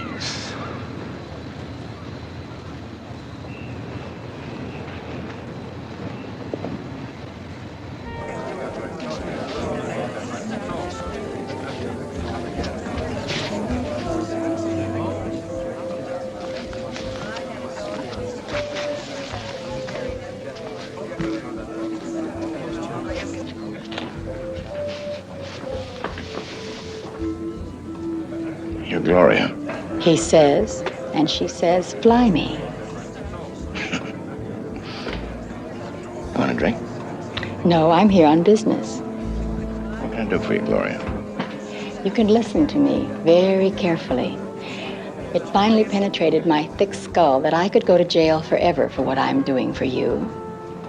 So I decided I might as well be hung for a sheep as a lamb. You're trying to rip us off, Gloria. Not at all. I think somebody's gonna do it. You're forgetting about those pictures they took of you in Vancouver. I understand they weren't exactly art studies. Well, why don't you have a set made up for each of my friends and an 8x10 glossy for my mother?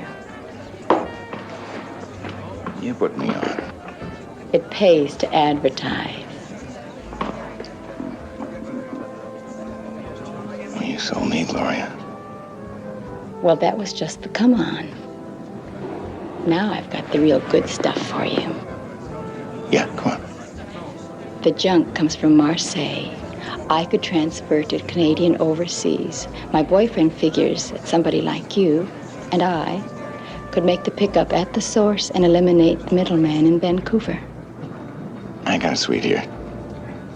Let's go there and talk this all over. Love to. Yeah. After I get my money. All right. I want you to stay right here. Don't go away.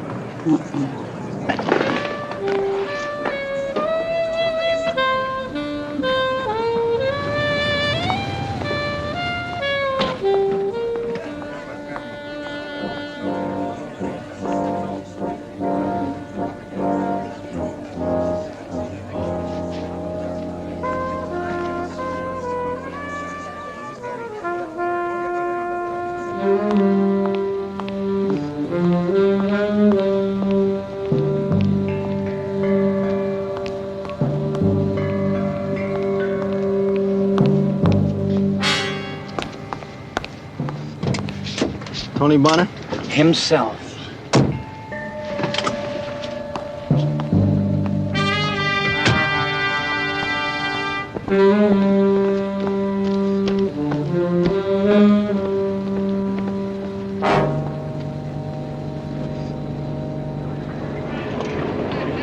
Condominiums is a coming thing. I'm starting another in Rosewood tomorrow.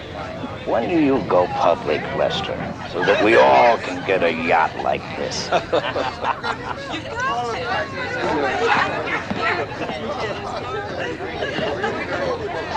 Oh, excuse me, will you, Judge? Certainly. Have a good time. Yes, thank you. Nico.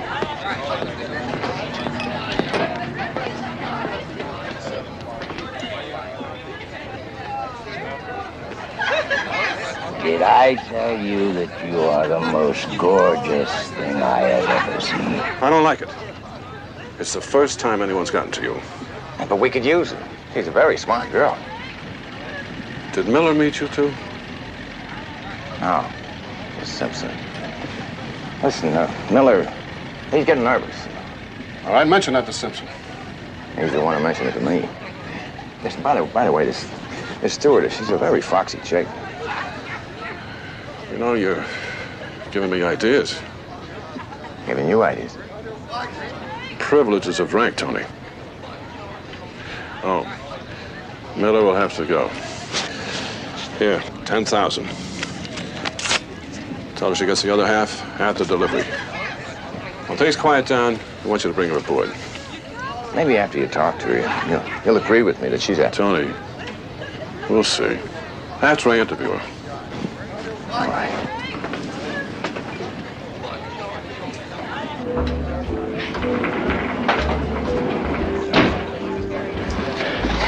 It's all set. Get you out front in 2 minutes.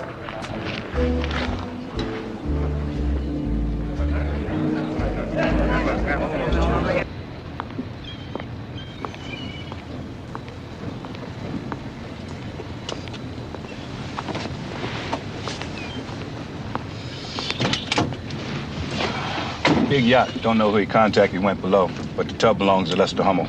Willie Roper works for Hummel Construction. Coincidence? Maybe. Let's just run Hummel through criminal intelligence. That's one.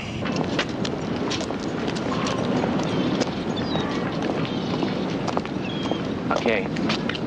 We'll be right behind you. Aren't you forgetting something?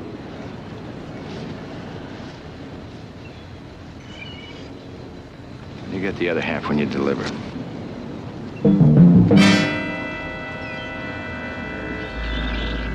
What kind of a stewardess carries a gun? Who are you? Don't hurt her. My gun. Hold it. It's mine. Oh, you ought to thank me for making him put it in my purse. It was making a bulge in his sweater a cop could spot a mile away. What if I got busted or something?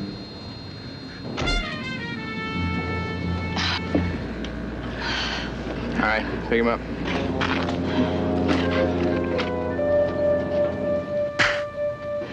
That's for messing up my hairdo. I'm sorry. You should be. Later. Maybe.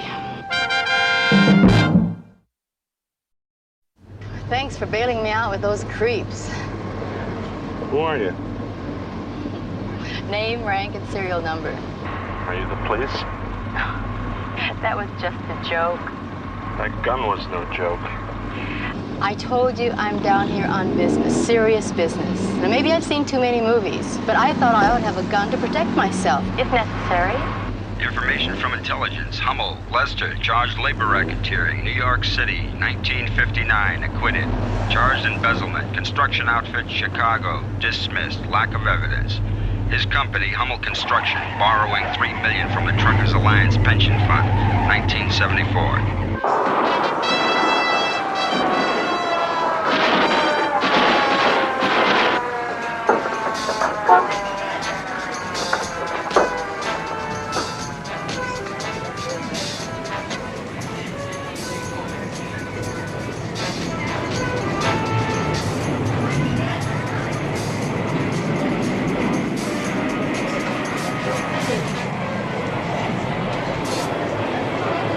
Trans-American Flight 101 from New York City is now arriving at Gate 14.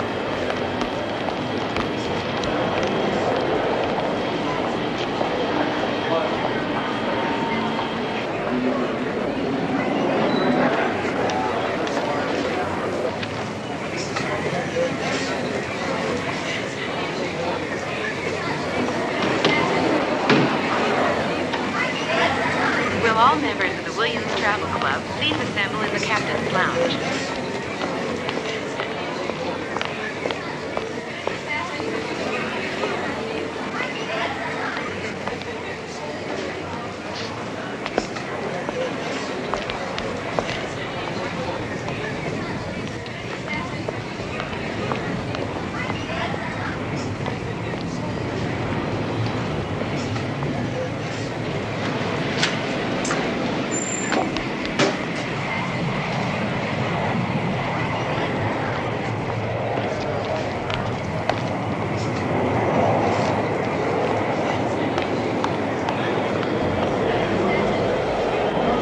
Mr. Joseph Stiles, please report to the information desk.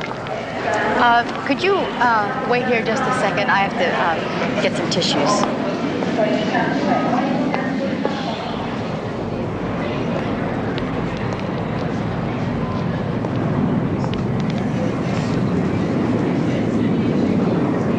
Hummel? Lester Hummel. Yeah, I know him. In fact, I tried to hit him up for a loan.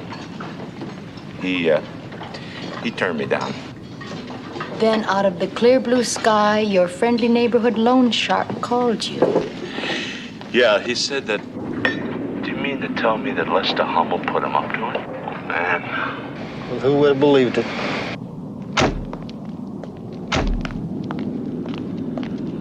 How do you know all this about Lester Hummel? I did my homework. I take it from here. You two go with him. I'll meet you later. Give me this. Oh, no. This deal is strictly COD. Until I'm paid, I stay with the merchandise. Give me the keys. Come on. Thank you.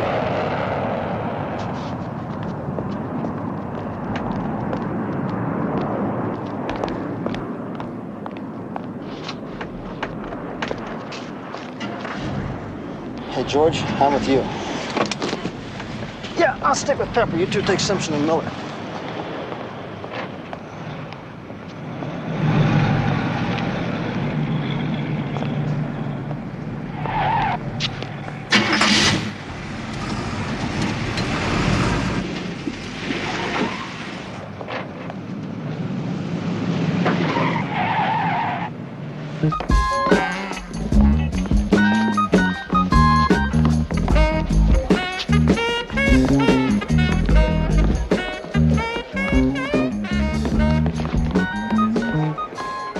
What do you have?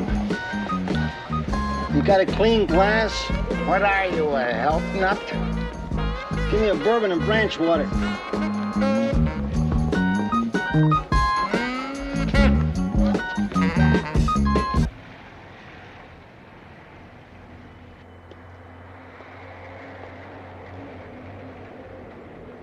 Where are we going?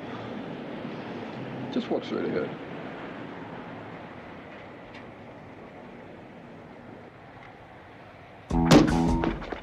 Hey, he's going dust.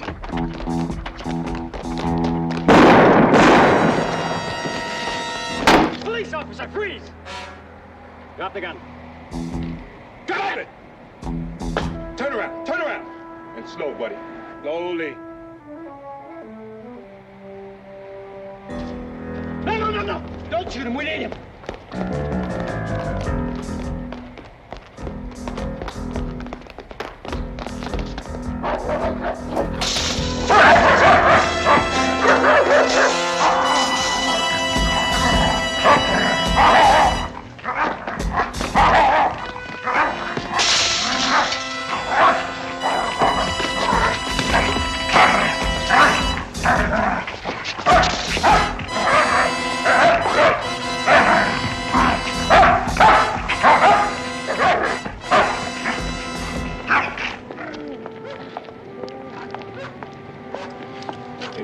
Better call an ambulance. Mr. Miller, we're gonna have an ambulance. Hey, Pete, better make that the coroner.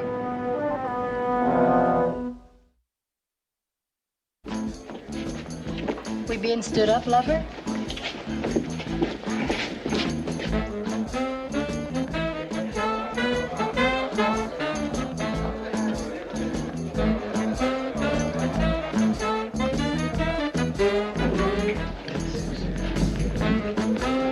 Give me a shot of tequila.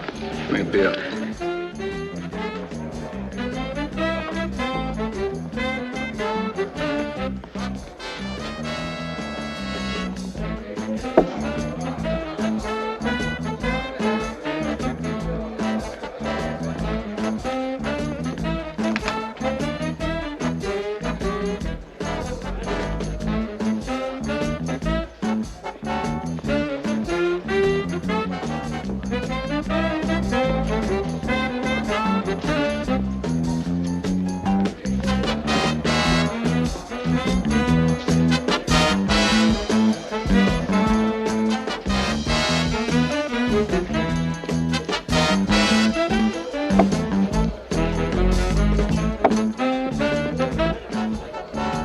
You still got the flight bag? Joe, see if he stashed it in the head.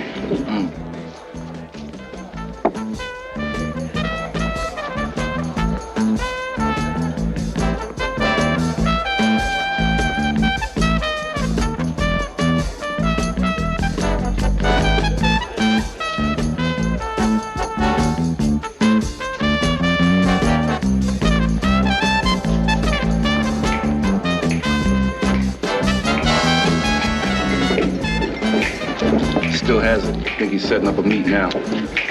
Maybe he already did. You mean with him?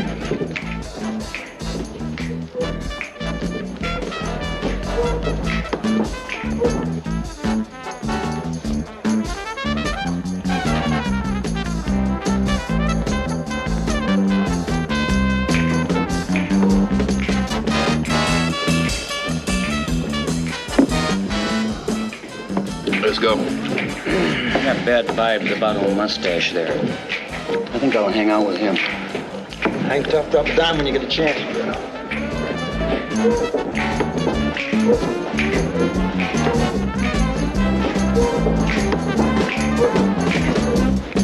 The marina. Why all that jazz at the bar? S1. Go ahead, S1. I'm requesting backup units. Stand by vicinity of the Marina del Sol restaurant parking lot. Tell them to await my signal before entering the lot. Also, have another unit meet Royster, assist in the surveillance of the bar.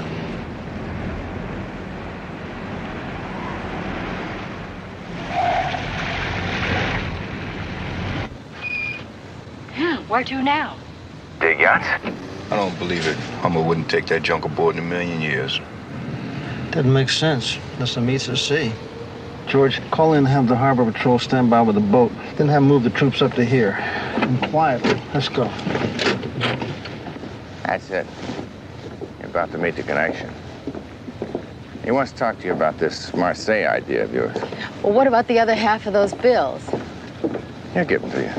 Oh, and he's kind of a swinger, so he'd pay you to be friendly. You know what I mean? Yeah. Means you're a pimp. Ouch.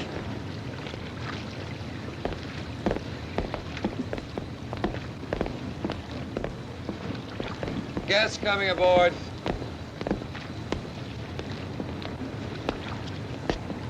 Captain, it's Gloria Hendricks, the little stewardess that's given him so much trouble. Well, she may be worth it. Nice to meet you, my dear. You're a beautiful young woman. The word is detract. Yet, I'd appreciate your uncuffing my mate.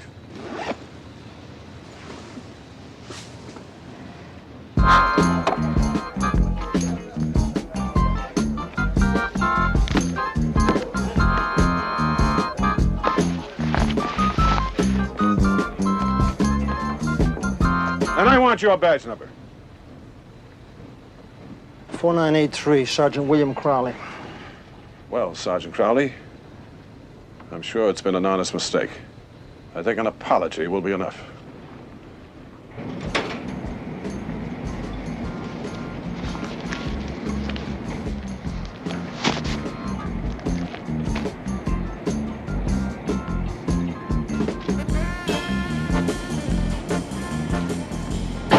Police officer, I want to talk with you.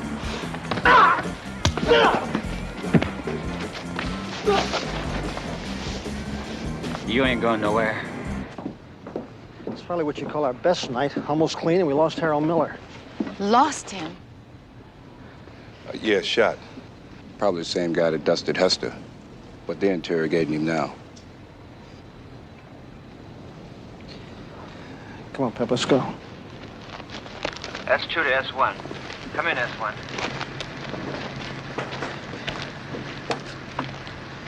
Yeah, Pete. Now, you're telling me that the money Bondo wanted to invest with me came from the sale of narcotics? Well, that's shocking. That's a terrible thing. Does that mean the sergeant doesn't have to apologize? I'd like to search your boat. All right. So there's no further doubts. You want to search? Be my guest. Let's humor the little lady. What were you going to do with me, Mr. Hummel? little fun and games before I got the Harold Miller treatment. Oh, come on, that's nonsense. Although I grant that Bonner said he was going to bring along some swinging stewardess. Who expected the rest of her payoff for delivering junk? Still nonsense. You thought with your big yacht and all your money that I'd succumb to your manly charms. Bill? So what? Some torn bills. With serial numbers, how unpleasant for you if they match those that Bonner gave. That was an illegal search. Oh, that was perfectly legal, man. You gave your consent. I can even quote you. Be my guest. Let's humor the little lady. I just didn't know you had that much humor.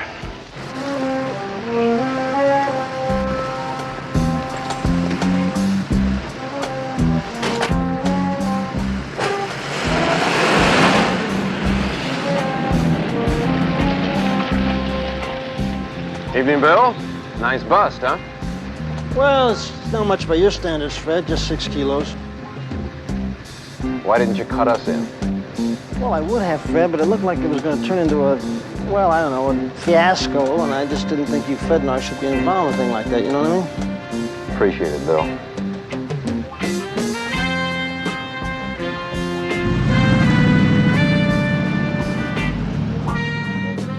Honey with the grin. Yeah, how about that?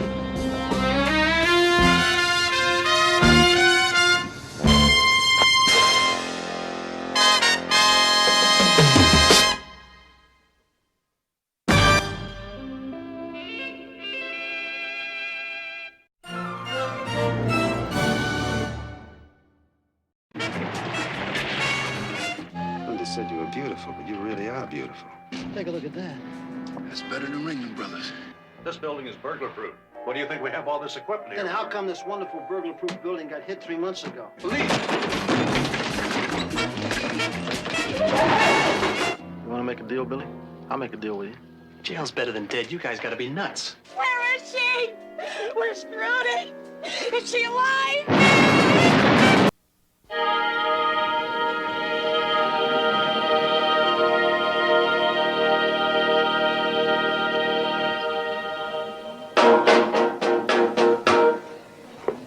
They call it stormy Monday, but Tuesday's just as bad.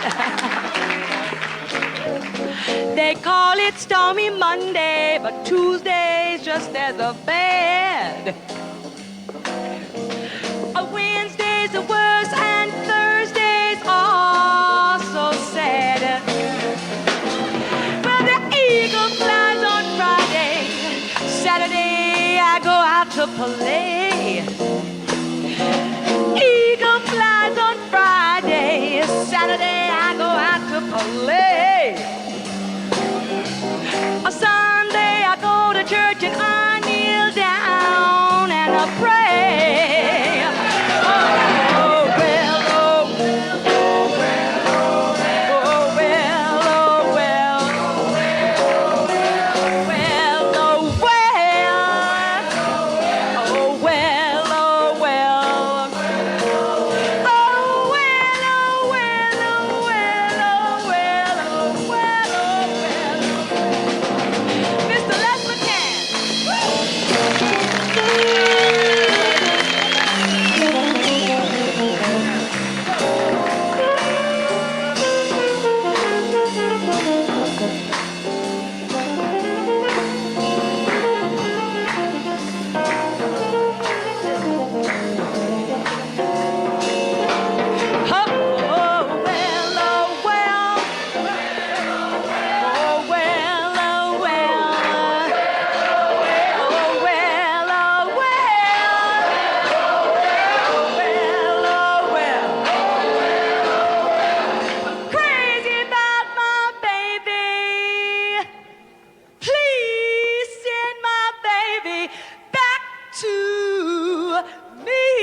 Ladies and gentlemen, I will return you to the most capable hands of Mr. Les McCann.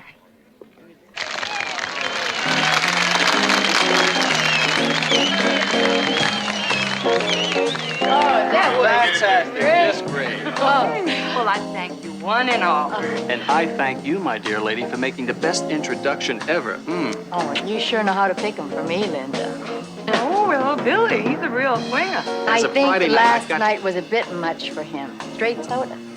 Just to keep the senses in balance. Now look, as of tomorrow, we are all gonna have ourselves a ball. We're gonna party like crazy, but tonight I gotta go. Oh, yeah. Our mystery man here, it's the good life, high times, and then he fades away for about a week. You'll just have to get used to it, Ben. We've all gotta make a living now, don't we? Oh, come on. Now, any man who knows a girl for a week and gives her trinkets like this has got to make a pretty good living, huh? What is it you do? Come clean. You want me to come clean? Yeah. All right, I'll tell you. I like to make beautiful women happy. I'll see you both in a day, so. I wouldn't miss it. Ciao, darling. Ciao. It's a shame, you know. He's really, he's a nice guy. Yeah. Well, thanks, Linda. Oh, tell Crowley he owes me 200 when he scores.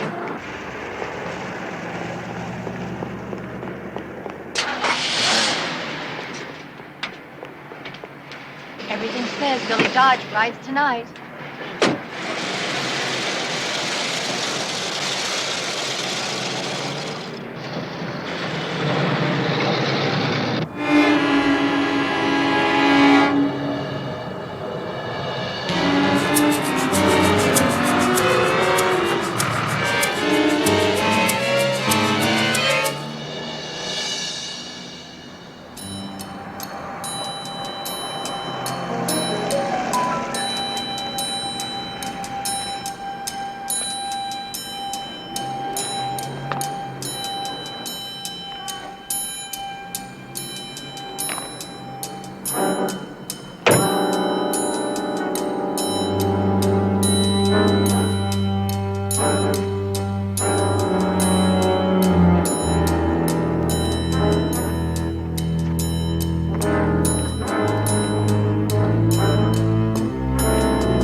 I don't know why you give up the booze. Hey, Joe. No wonder everybody's been going bananas trying to figure these out. Take a look at that.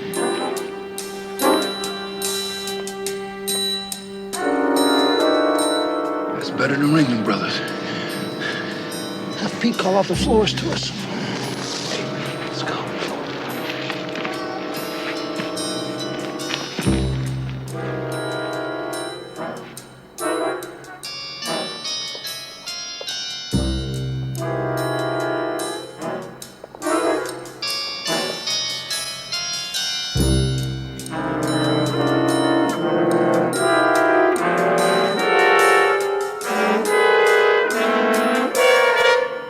Impossible. This building is burglar-proof. What do you think we have all this equipment here Then how for? come this wonderful burglar-proof building got hit 3 months ago? Well, that's what you get when you depend on a computer. I guess something went wrong. Well, that's just what's happening now, my friend. Outside? That's impossible. But true. Hey, lady, wait. All right, now you give me the pass key. Well, okay. But you got to sign in first. Oh, how come he didn't?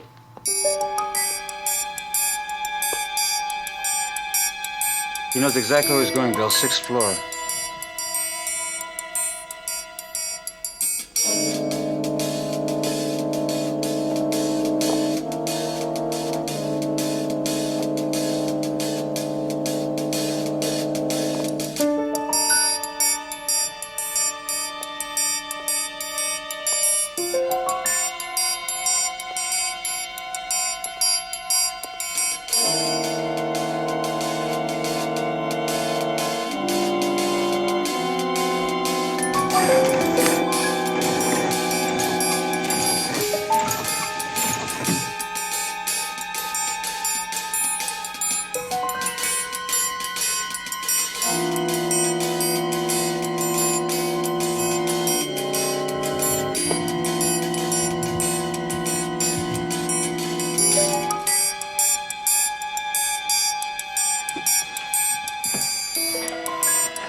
All the Dodge police officers, you're under arrest. Sorry, Billy. You're busted. Yeah, that's right. This is my first bust. But it's sure not your first job, huh, Dodge? Look, I don't think I ought to say anything about that. Too bad the owner wants this thing back. You have to admit it. It did look fabulous on you. It would look fantastic on my new purple dress. We got $2 million in gems, outstanding from 6 other jobs. And you know something? They're all in your MO, Billy. But no proof. Look at it this way. Tonight could buy you 5 years. 5. That's kind of frightening. I never did like the idea of being cooped up. You want to make a deal, Billy? I'll make a deal with you. Jail's better than dead. You guys got to be nuts. Suit yourself, buddy. Hey, Joe. Come here, wait. You know, Pep, just counting on my fingers alone, I come up with about 10 years for this guy. You never been in the joint, Billy. You're gonna be an old man when you get out. You better think about that. Yeah, Bill. Billy here's gonna be our guest for a while. Book him. All right, wait a minute. Now hold it. Okay, we'll get protection. The very best.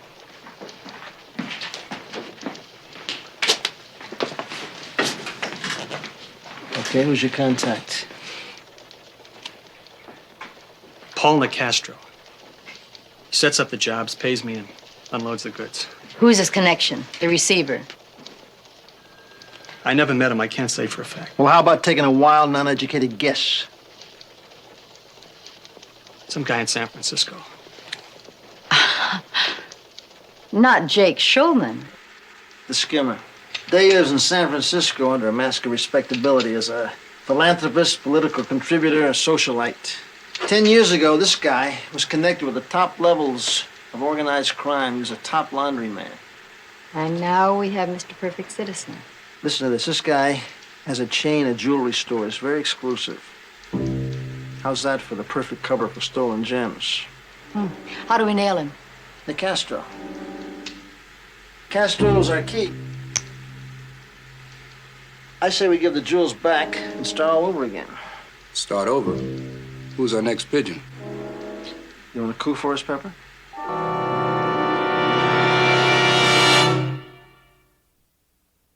Oh, look who's coming. Ebony Rona Barrett. Oh. Is it true that my good friend Robert River got 10 to 20 for stealing lines? What's the matter? No stickball games for you guys to break up? Million. Payday. Showing up. I got a little something here for you. All right. Slapping an autograph on one of these. Well, what's this? It's a little new regulation they put in since Watergate. Here. Just sign it, will you? Give her a Did a pen. good job. Real good, Linda. I aim to please. Okay, that's good. Because we got another one for you starting tomorrow. 100, 150, 200. There you go. You're all alike, aren't you? And tomorrow is no good because tomorrow happens to be Wednesday, and that, as always, is my day of rest. See you Thursday? Have I got a choice? No. Hey, Pep. Thursday. Take good care of him. I like his green. Yeah. Hey, Linda. Lindy.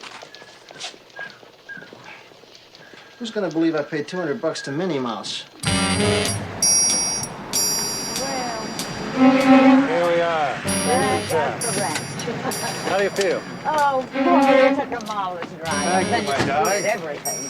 12-150. Your gilded bird has landed. That's a Roger, Pep. Meet you back at the barn.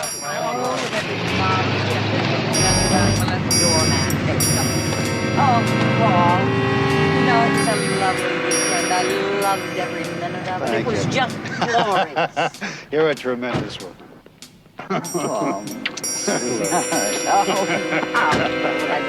Oh, you want the doorman for this? Yes, let me. Why should you? You wouldn't happen to be Mrs. Drew by any chance, would you? Oh, yes, I am. I'm Sergeant Crowley with the police department. Something's happened to Charlotte. That's my poodle. I knew that wasn't the right kennel to leave her. No, ma'am, we're here because a burglary attempt was made on your apartment. Oh, thank goodness. Then my little love's all right. Did you say a burglary, Sergeant? No, I said an attempt. Pardon me, are you Mr. Drew? No, I'm a friend, Paul Nicastro. Yeah, well, A burglar was seen climbing up the outside of the building here. Unfortunately, he got away. What we'd like to do is check your apartment, see if perhaps something might have been stolen. Well, yes, of course, officer. Come with me. Paul, would you bring the bags, darling? I can't understand a burglar crawling up the balcony. My goodness, what a dangerous thing to do. Well, this is the safest place I can think of. Oh, well, I don't know. It seems to me that everything is here. Let me see. Where's the topaz ring? Yes, everything's here. Everything's there. Mm-hmm. Well, I guess that takes care of it. Miss Drew, what's the value of these jewels, do you know? I don't know exactly. Somewhere between 200 and 250,000, I think. Why do you ask? Well, it's only a suggestion, but I'd strongly recommend a safer place. I mean, like a safe deposit box. Thanks for your cooperation. We'll just let ourselves out. Well, thank you, and I'll do as you say. Well, Jewel safe, Charlotte safe. Now let's get back to you and me.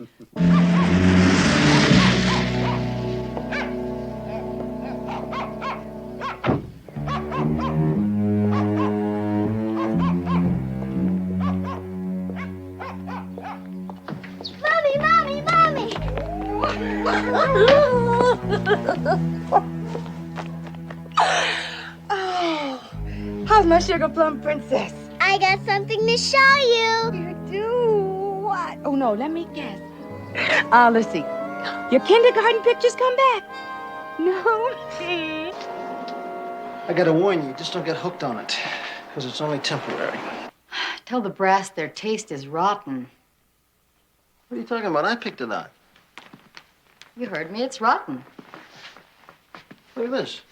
You're kidding. Where do you see the bedroom? Is that a threat or an invitation? Look at this. Gorgeous. Did you see the size of that bed? I'm sure Mr. Paul Nicastro will be impressed, but what else have we got? Okay. Maybe this will make your mouth water. I don't think I can trust myself. Where did you get that? The tooth fairy left it under my pillow. Where'd you get it? Come on. The insurance companies. They thought they might use it as a decoy to get the $2 million back. Can I put it on? Sure, we're in good health. I've never seen anything this big. Just don't forget that this little trinket is worth $100,000 and my neck is on the line for it, okay? I love it. Kid, I spare no expense. Everything here, top drawer. Just tell Mr. DeCastro to watch his cigarette burns. I can hardly wait to hold you, feel my arms around you.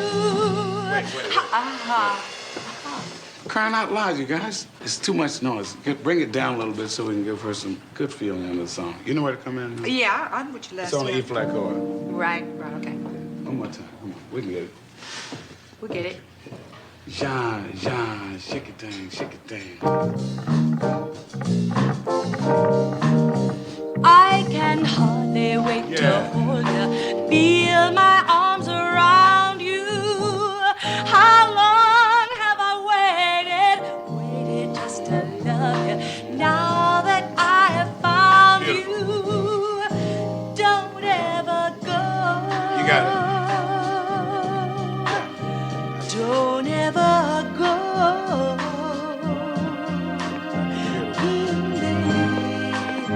I love you so. That's it. We got it. Get it. Hey, Paul, how are you? Where you been? Been dredging up the whole city for you. Huh? Laying low. Laying low, huh? You blew 3 weeks' work for me. And I nearly got nailed by the cops. Relax, huh? We'll try again later. I won't be here next time. Those diamonds are in a safe deposit box now. You blew it. Oh, Paul, will you stop worrying? Look, sometimes things don't always go right. This is the one time. One time? What time's it $250,000? I'll make it up to you. I got an angle. But we're gonna have to cut in a partner. Her. She has a friend who just happens to own the biggest diamond on the West Coast. Oh, I met her about a year ago. She was a model in Kentucky. Her name was Verna Cram before she caught Aaron Lansing's eye. Yeah. He was that rich drunk. He was killed in a car accident, right? Right, yeah. Now she's Valerie Lansing, widow. The chick literally ended up with the family jewels. And one of them is the Valerie Diamond. How do you expect to get me with her? Oh, it's easy. She gets convinced by me that you like to do the freak spots, maybe have a few little kinks yourself. She'll grab at a day.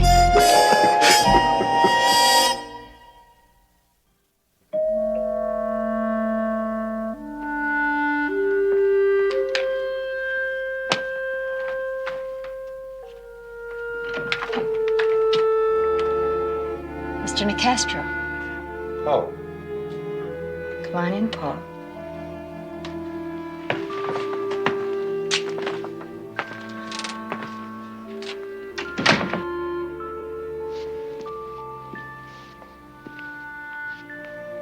I don't believe it. What? You. Linda said you were beautiful, but you really are beautiful. Mr. Nicastro really knows how to talk to a lady. When a lady looks like you don't have to talk. Would you like a drink? No. Let's go. Where do you want to start? Well, I'm more interested in where we finish, but why don't we have some dinner and then just to warm up, we'll go to a few out-of-the-way places. Like? Like the Den. Oh. How about Dirty Mary's? Oh. Huh?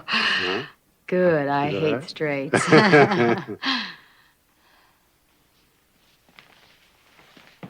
Oh. I am not an expert, but this little trinket doesn't look like paste to me. You have a good eye. It's real. You better believe it. But the places we're going to, if you want to stay in one piece, you better leave it home. Good idea. I'll be right back.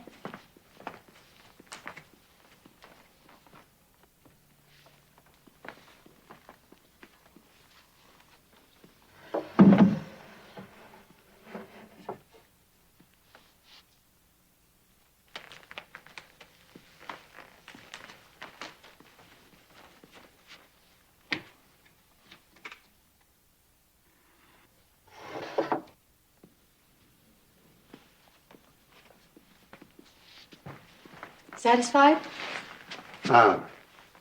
Yeah, looks good. You're fantastic. Now, would you like some duck à l'orange? I know a great place on the west side of town. Take us about 20 minutes to get there. Oh. We'll have a beautiful dinner.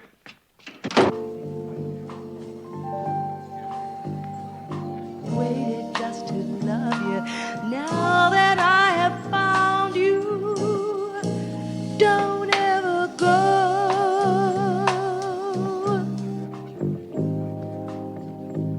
I love you so.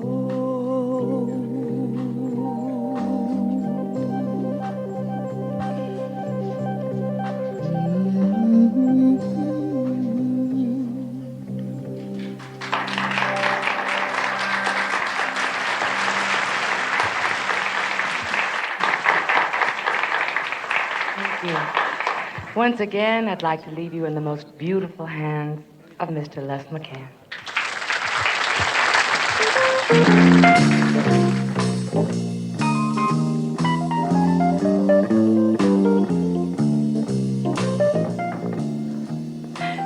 Great.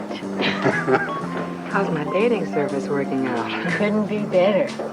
You ain't seen nothing yet, baby. Oh. Waiter, another white Russian for the lady. Oh, you're gonna spoil me. Linda, Yes. you keep this beautiful doll company. Gotta make a phone call. Oh, sure, Paul. I think, little old Valerie's about to get ripped off and bombed if I don't stop drinking these. You're on for tonight, Billy. Kind of fast, isn't it? to make up for the 3 weeks it cost me on that Mamie bimbo.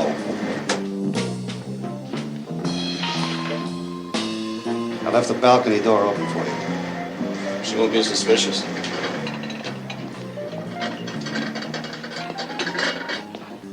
She'll be too loaded to be suspicious. No mistakes this time, right, Billy? I'll try real hard. You do that. There you go. Shall we go? Got a big night ahead of us. I'm ready. You be good. You kidding? I'm gonna have some fun. Nice. Take it easy. So he says to the dog, okay, just gonna show you one more time. Oh, thank you very much.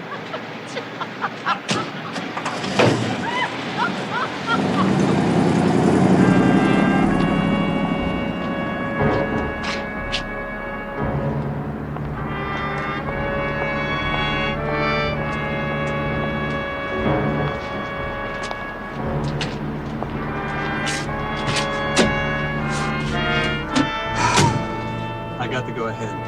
Here. Why don't you consider the job done? Yeah, it's beautiful. This rock is a thing of beauty. I figure it's gonna bring us about 40,000. 60's more like it. Now, all or nothing. This little gem does not leave my body until the bread is on the table. Baby, you don't understand. The man, he's not gonna like it. The man ain't got no choice. Now, do we or don't we? Well, if the man says okay, then the both of you are gonna have to fly to San Francisco with me. Part 2 of the conspiracy coming up. 12Y50 to base. Base to 12Y50. Go. Joe, make reservations on the 4:30 flight to San Francisco, okay? Hey, Joe, you better notify the folks if they're on our way up. Okay, that's a Roger.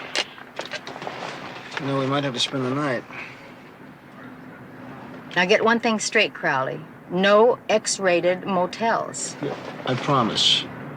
Just because it's the city by the bay, I ain't going wading in any waterbeds. Got it? Spoil sport.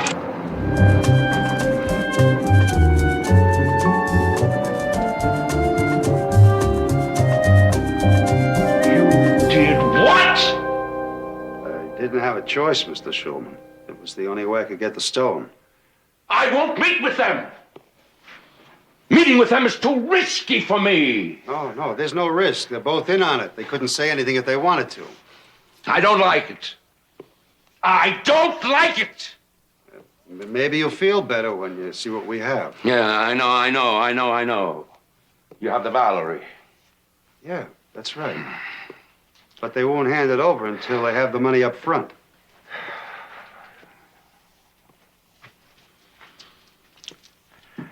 All right. We meet. But my way. Now get out.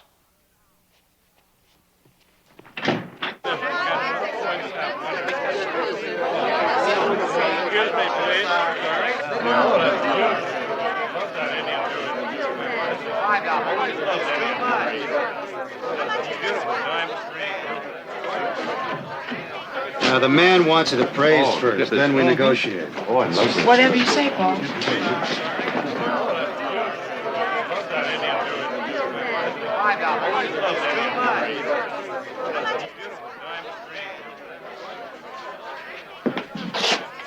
Mr. Jacobson? I can help you. Yeah. We'd like you to make an appraisal.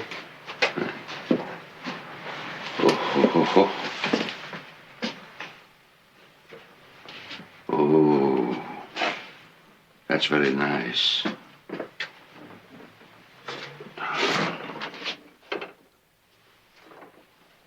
Oh, that's exquisite.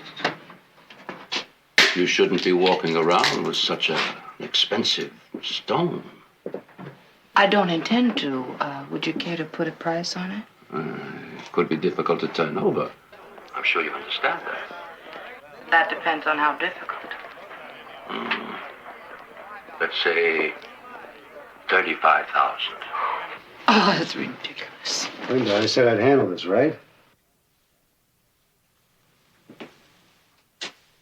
Mr. Jacobson, there was a lot of risk involved with this. And I figure the rock is worth about 100,000. I went 6 stories for it.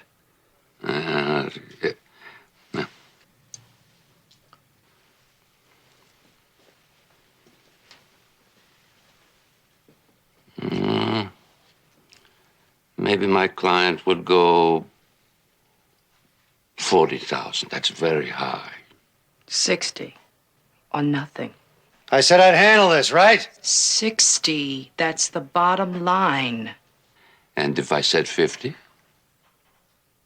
You ain't said it yet. That's all my client authorized me to offer. 50,000. They'll take it.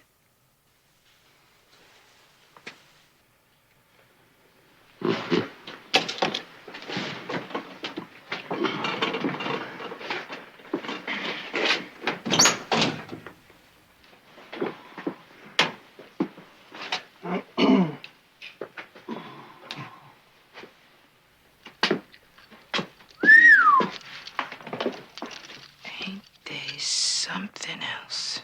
They should be. All of them handpicked by Billy Dodge. Hey, Billy, you got a loose mouth. Just loose enough to make a case. Let's do it.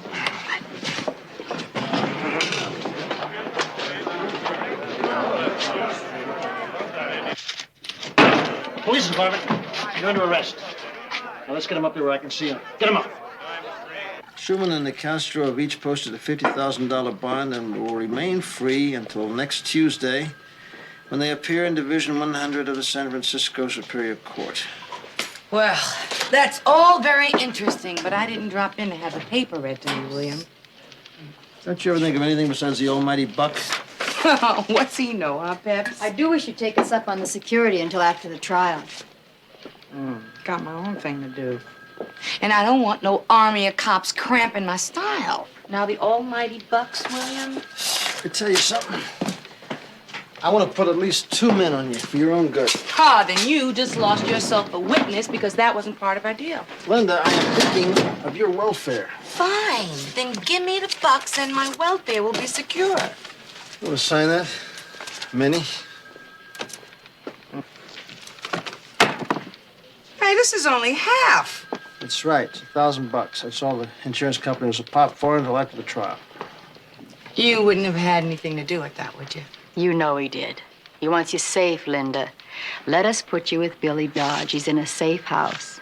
Then we'll shoot you up to San Francisco on the day of the trial. Pass. And William, if I see any shadows behind me other than my own, I'm not testifying. You think I'm bluffing, you try me out. See you guys in court. You know as well as I do, Bill. Schulman is not going to get himself convicted if he can help it. I can't force a tail on her. All I know is if something happens to her, that sure as hell blows our case. Do you know an Olivia de Havilland? All right. 25,000. But for both of them. And Billy Dodge is number 1. Well, look, that's what you're being paid for. All right. All right. What do they say? They took the contract. And if anyone can find Billy Dodge, they can. And the girl. Well, maybe we'll get a break. Excuse me, Mr. Schulman. There's a I'm man... busy, Miss Blake.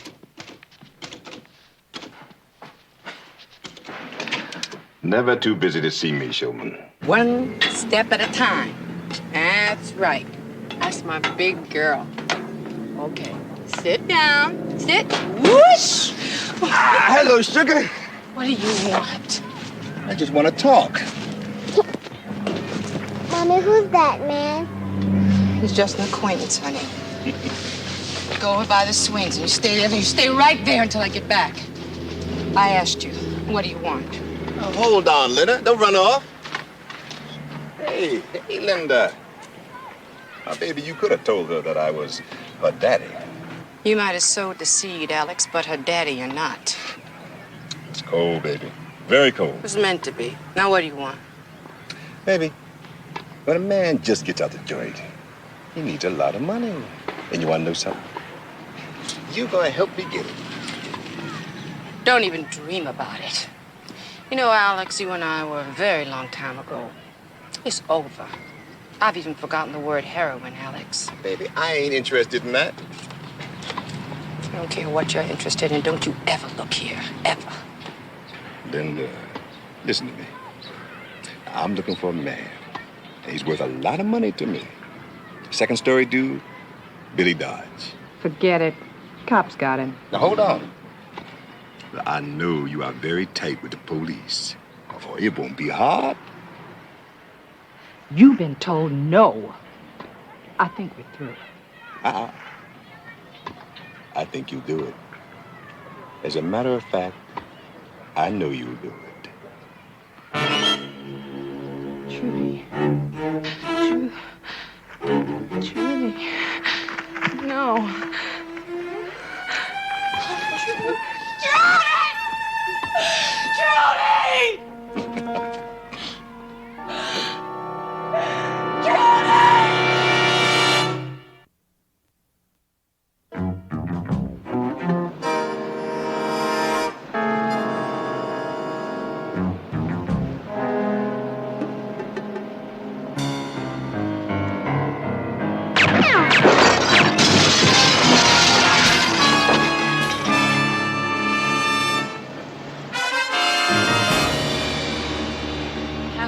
Just before I called. How did they find me? Easy, hon, easy. We'll take care of you. I'm scared, Pepper. You gotta hide me. Where's Billy? Hide me with Billy. Now, I want you to leave this building by the regular officer's entrance. Joe's gonna drive you to the airport in a plain, unmarked car. Flight 602 will get you to San Francisco at 3 o'clock. The PD there will pick you up. You'll stay at the Alton Arms until the morning of the trial. Now, are there any questions? Ready to go?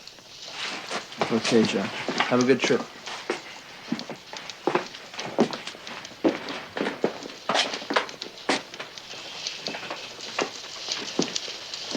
Well, we got your decoy en route. You feel better?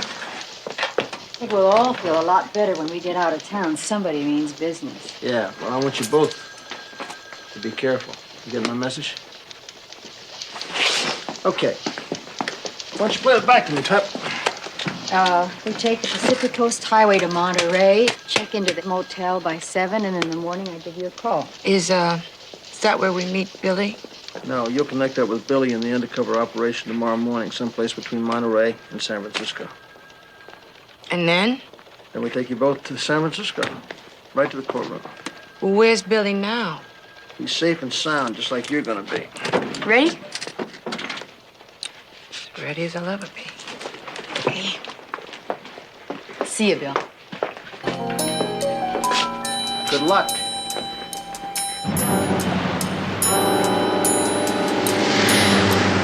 You know something? What? You're rotten company. I'm sorry, Peps. My mind was a million miles away. I know. I was just trying to cheer you up. I know. I'll just be glad when this is over and I can get back to my regular routine. And those special things, huh? What do you mean? I've known for a long time, Linda. Oh, not about what you do, but that your Wednesdays are special things. You see, that certain day that's set aside doesn't get set aside unless there's someone special, right? At least that's the way it is with me. My day's Saturday. Want to get a bite to eat? Yeah, that sounds good.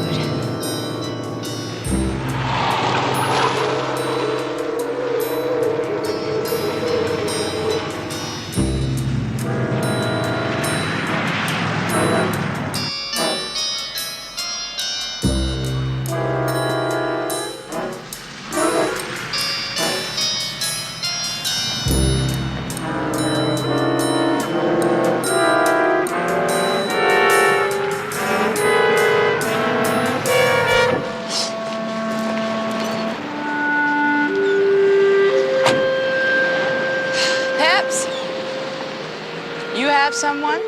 Huh? A special person. Does he mean a lot to you? Oh, very, very much. I'd guess about as much as your Wednesday person. Would I be prying if I asked? Yeah, but it's okay. Nothing very mysterious. I have a little sister. She's autistic, and she lives in a special home. They take very, very good care of her, and they love her a lot, but she really doesn't know, well, who she is or where she is. And that's your Saturdays, huh? I don't think she recognizes me, but I keep hoping that maybe enough love and care will help.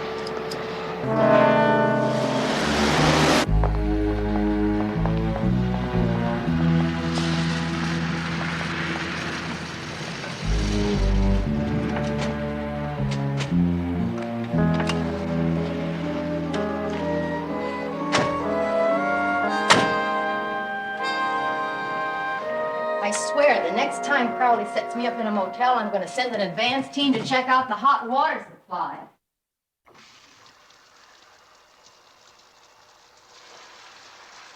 Peps, Yeah.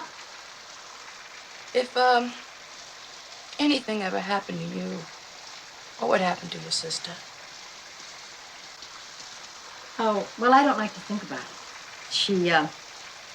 She wouldn't have even the chance at life she has now. You love her very much, don't you? Yeah. Very. Aha! Steam!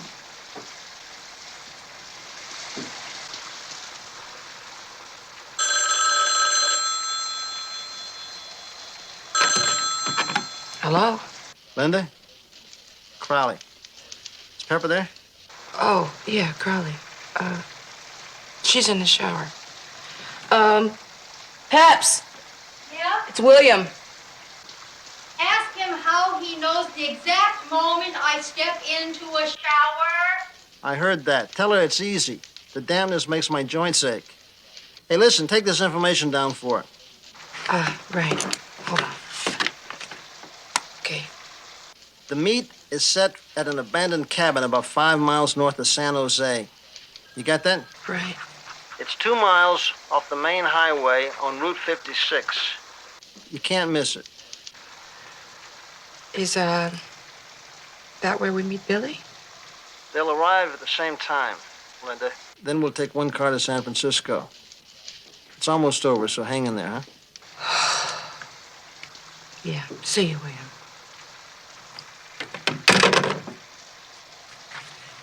Peps? Mm-hmm. Got all the information. Good. Now we got the information. What about the coffee?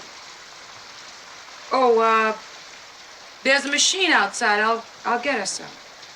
Good.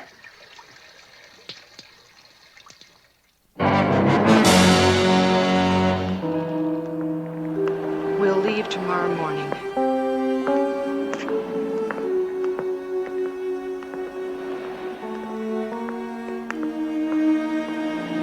An abandoned cabin, 5 miles north of San Jose, 2 miles off the main highway on Route 56. And Billy Dodge will be there.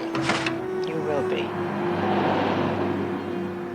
And now, when do I get my daughter back? As soon as the job is done. All I got to do is make a call, and she'll be delivered to you safe and sound. And the policewoman with me? Oh, well, now, the policewoman is your excuse, not to testify. Excuse? Oh, yeah, baby. You see, when Billy Dodge and your policewoman friend is killed, well, you're gonna be so terrified, so shocked, that you won't want to testify. Will you?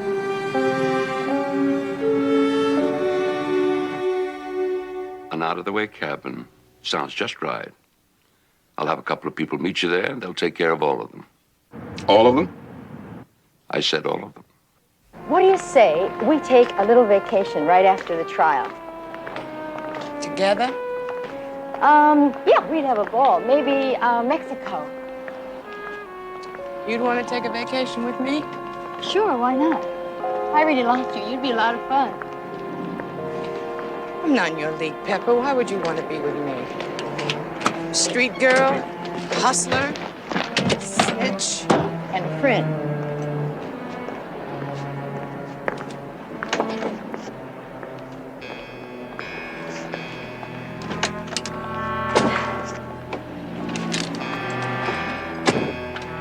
Pets. I ain't got no friends. Well, whether you like it or not, you do. Lift up. Hey, have you ever been to Acapulco? Linda? Hey, what is it? What's wrong?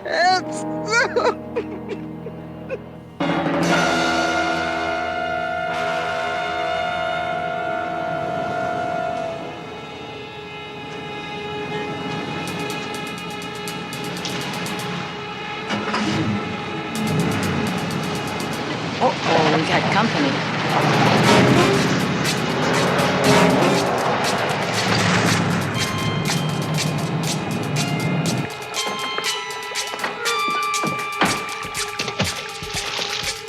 Come on, Billy. It's late. Let's go inside. Move. Let's go.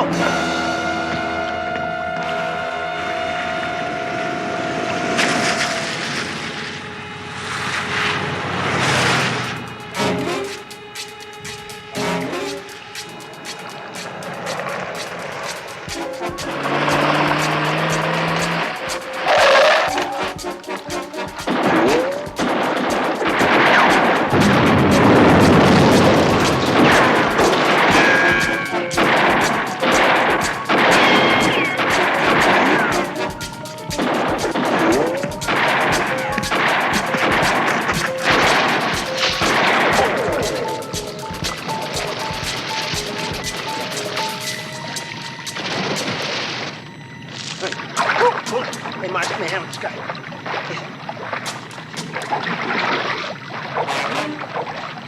Come on. Move. Move. Oh, where is she? Where's Trudy? Is she alive? Alex, please. Happy, Happy. Don't die, where?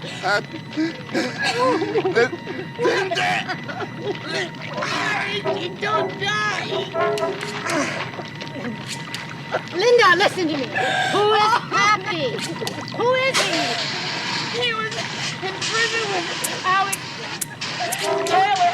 Earl Taylor, find him. Please find him.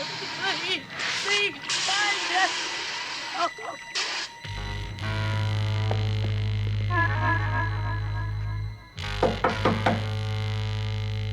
Who is it? Gas company. We got a report you have a leak.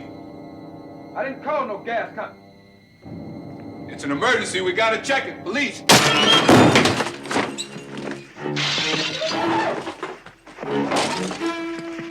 Hold. Hold. Drop it. Drop it. Come on. Get up. Cuff it. Oh, you all right? Good. You want to go and see your mommy? Come on, let's go. That's where we're going right now. Okay. I want my mommy. Okay, she's all right. We're going to see mommy right now. Okay? Read him his rights. Your Honor, the people are now ready. Call your first witness. The people call Miss Linda Summers. Go get him, friend.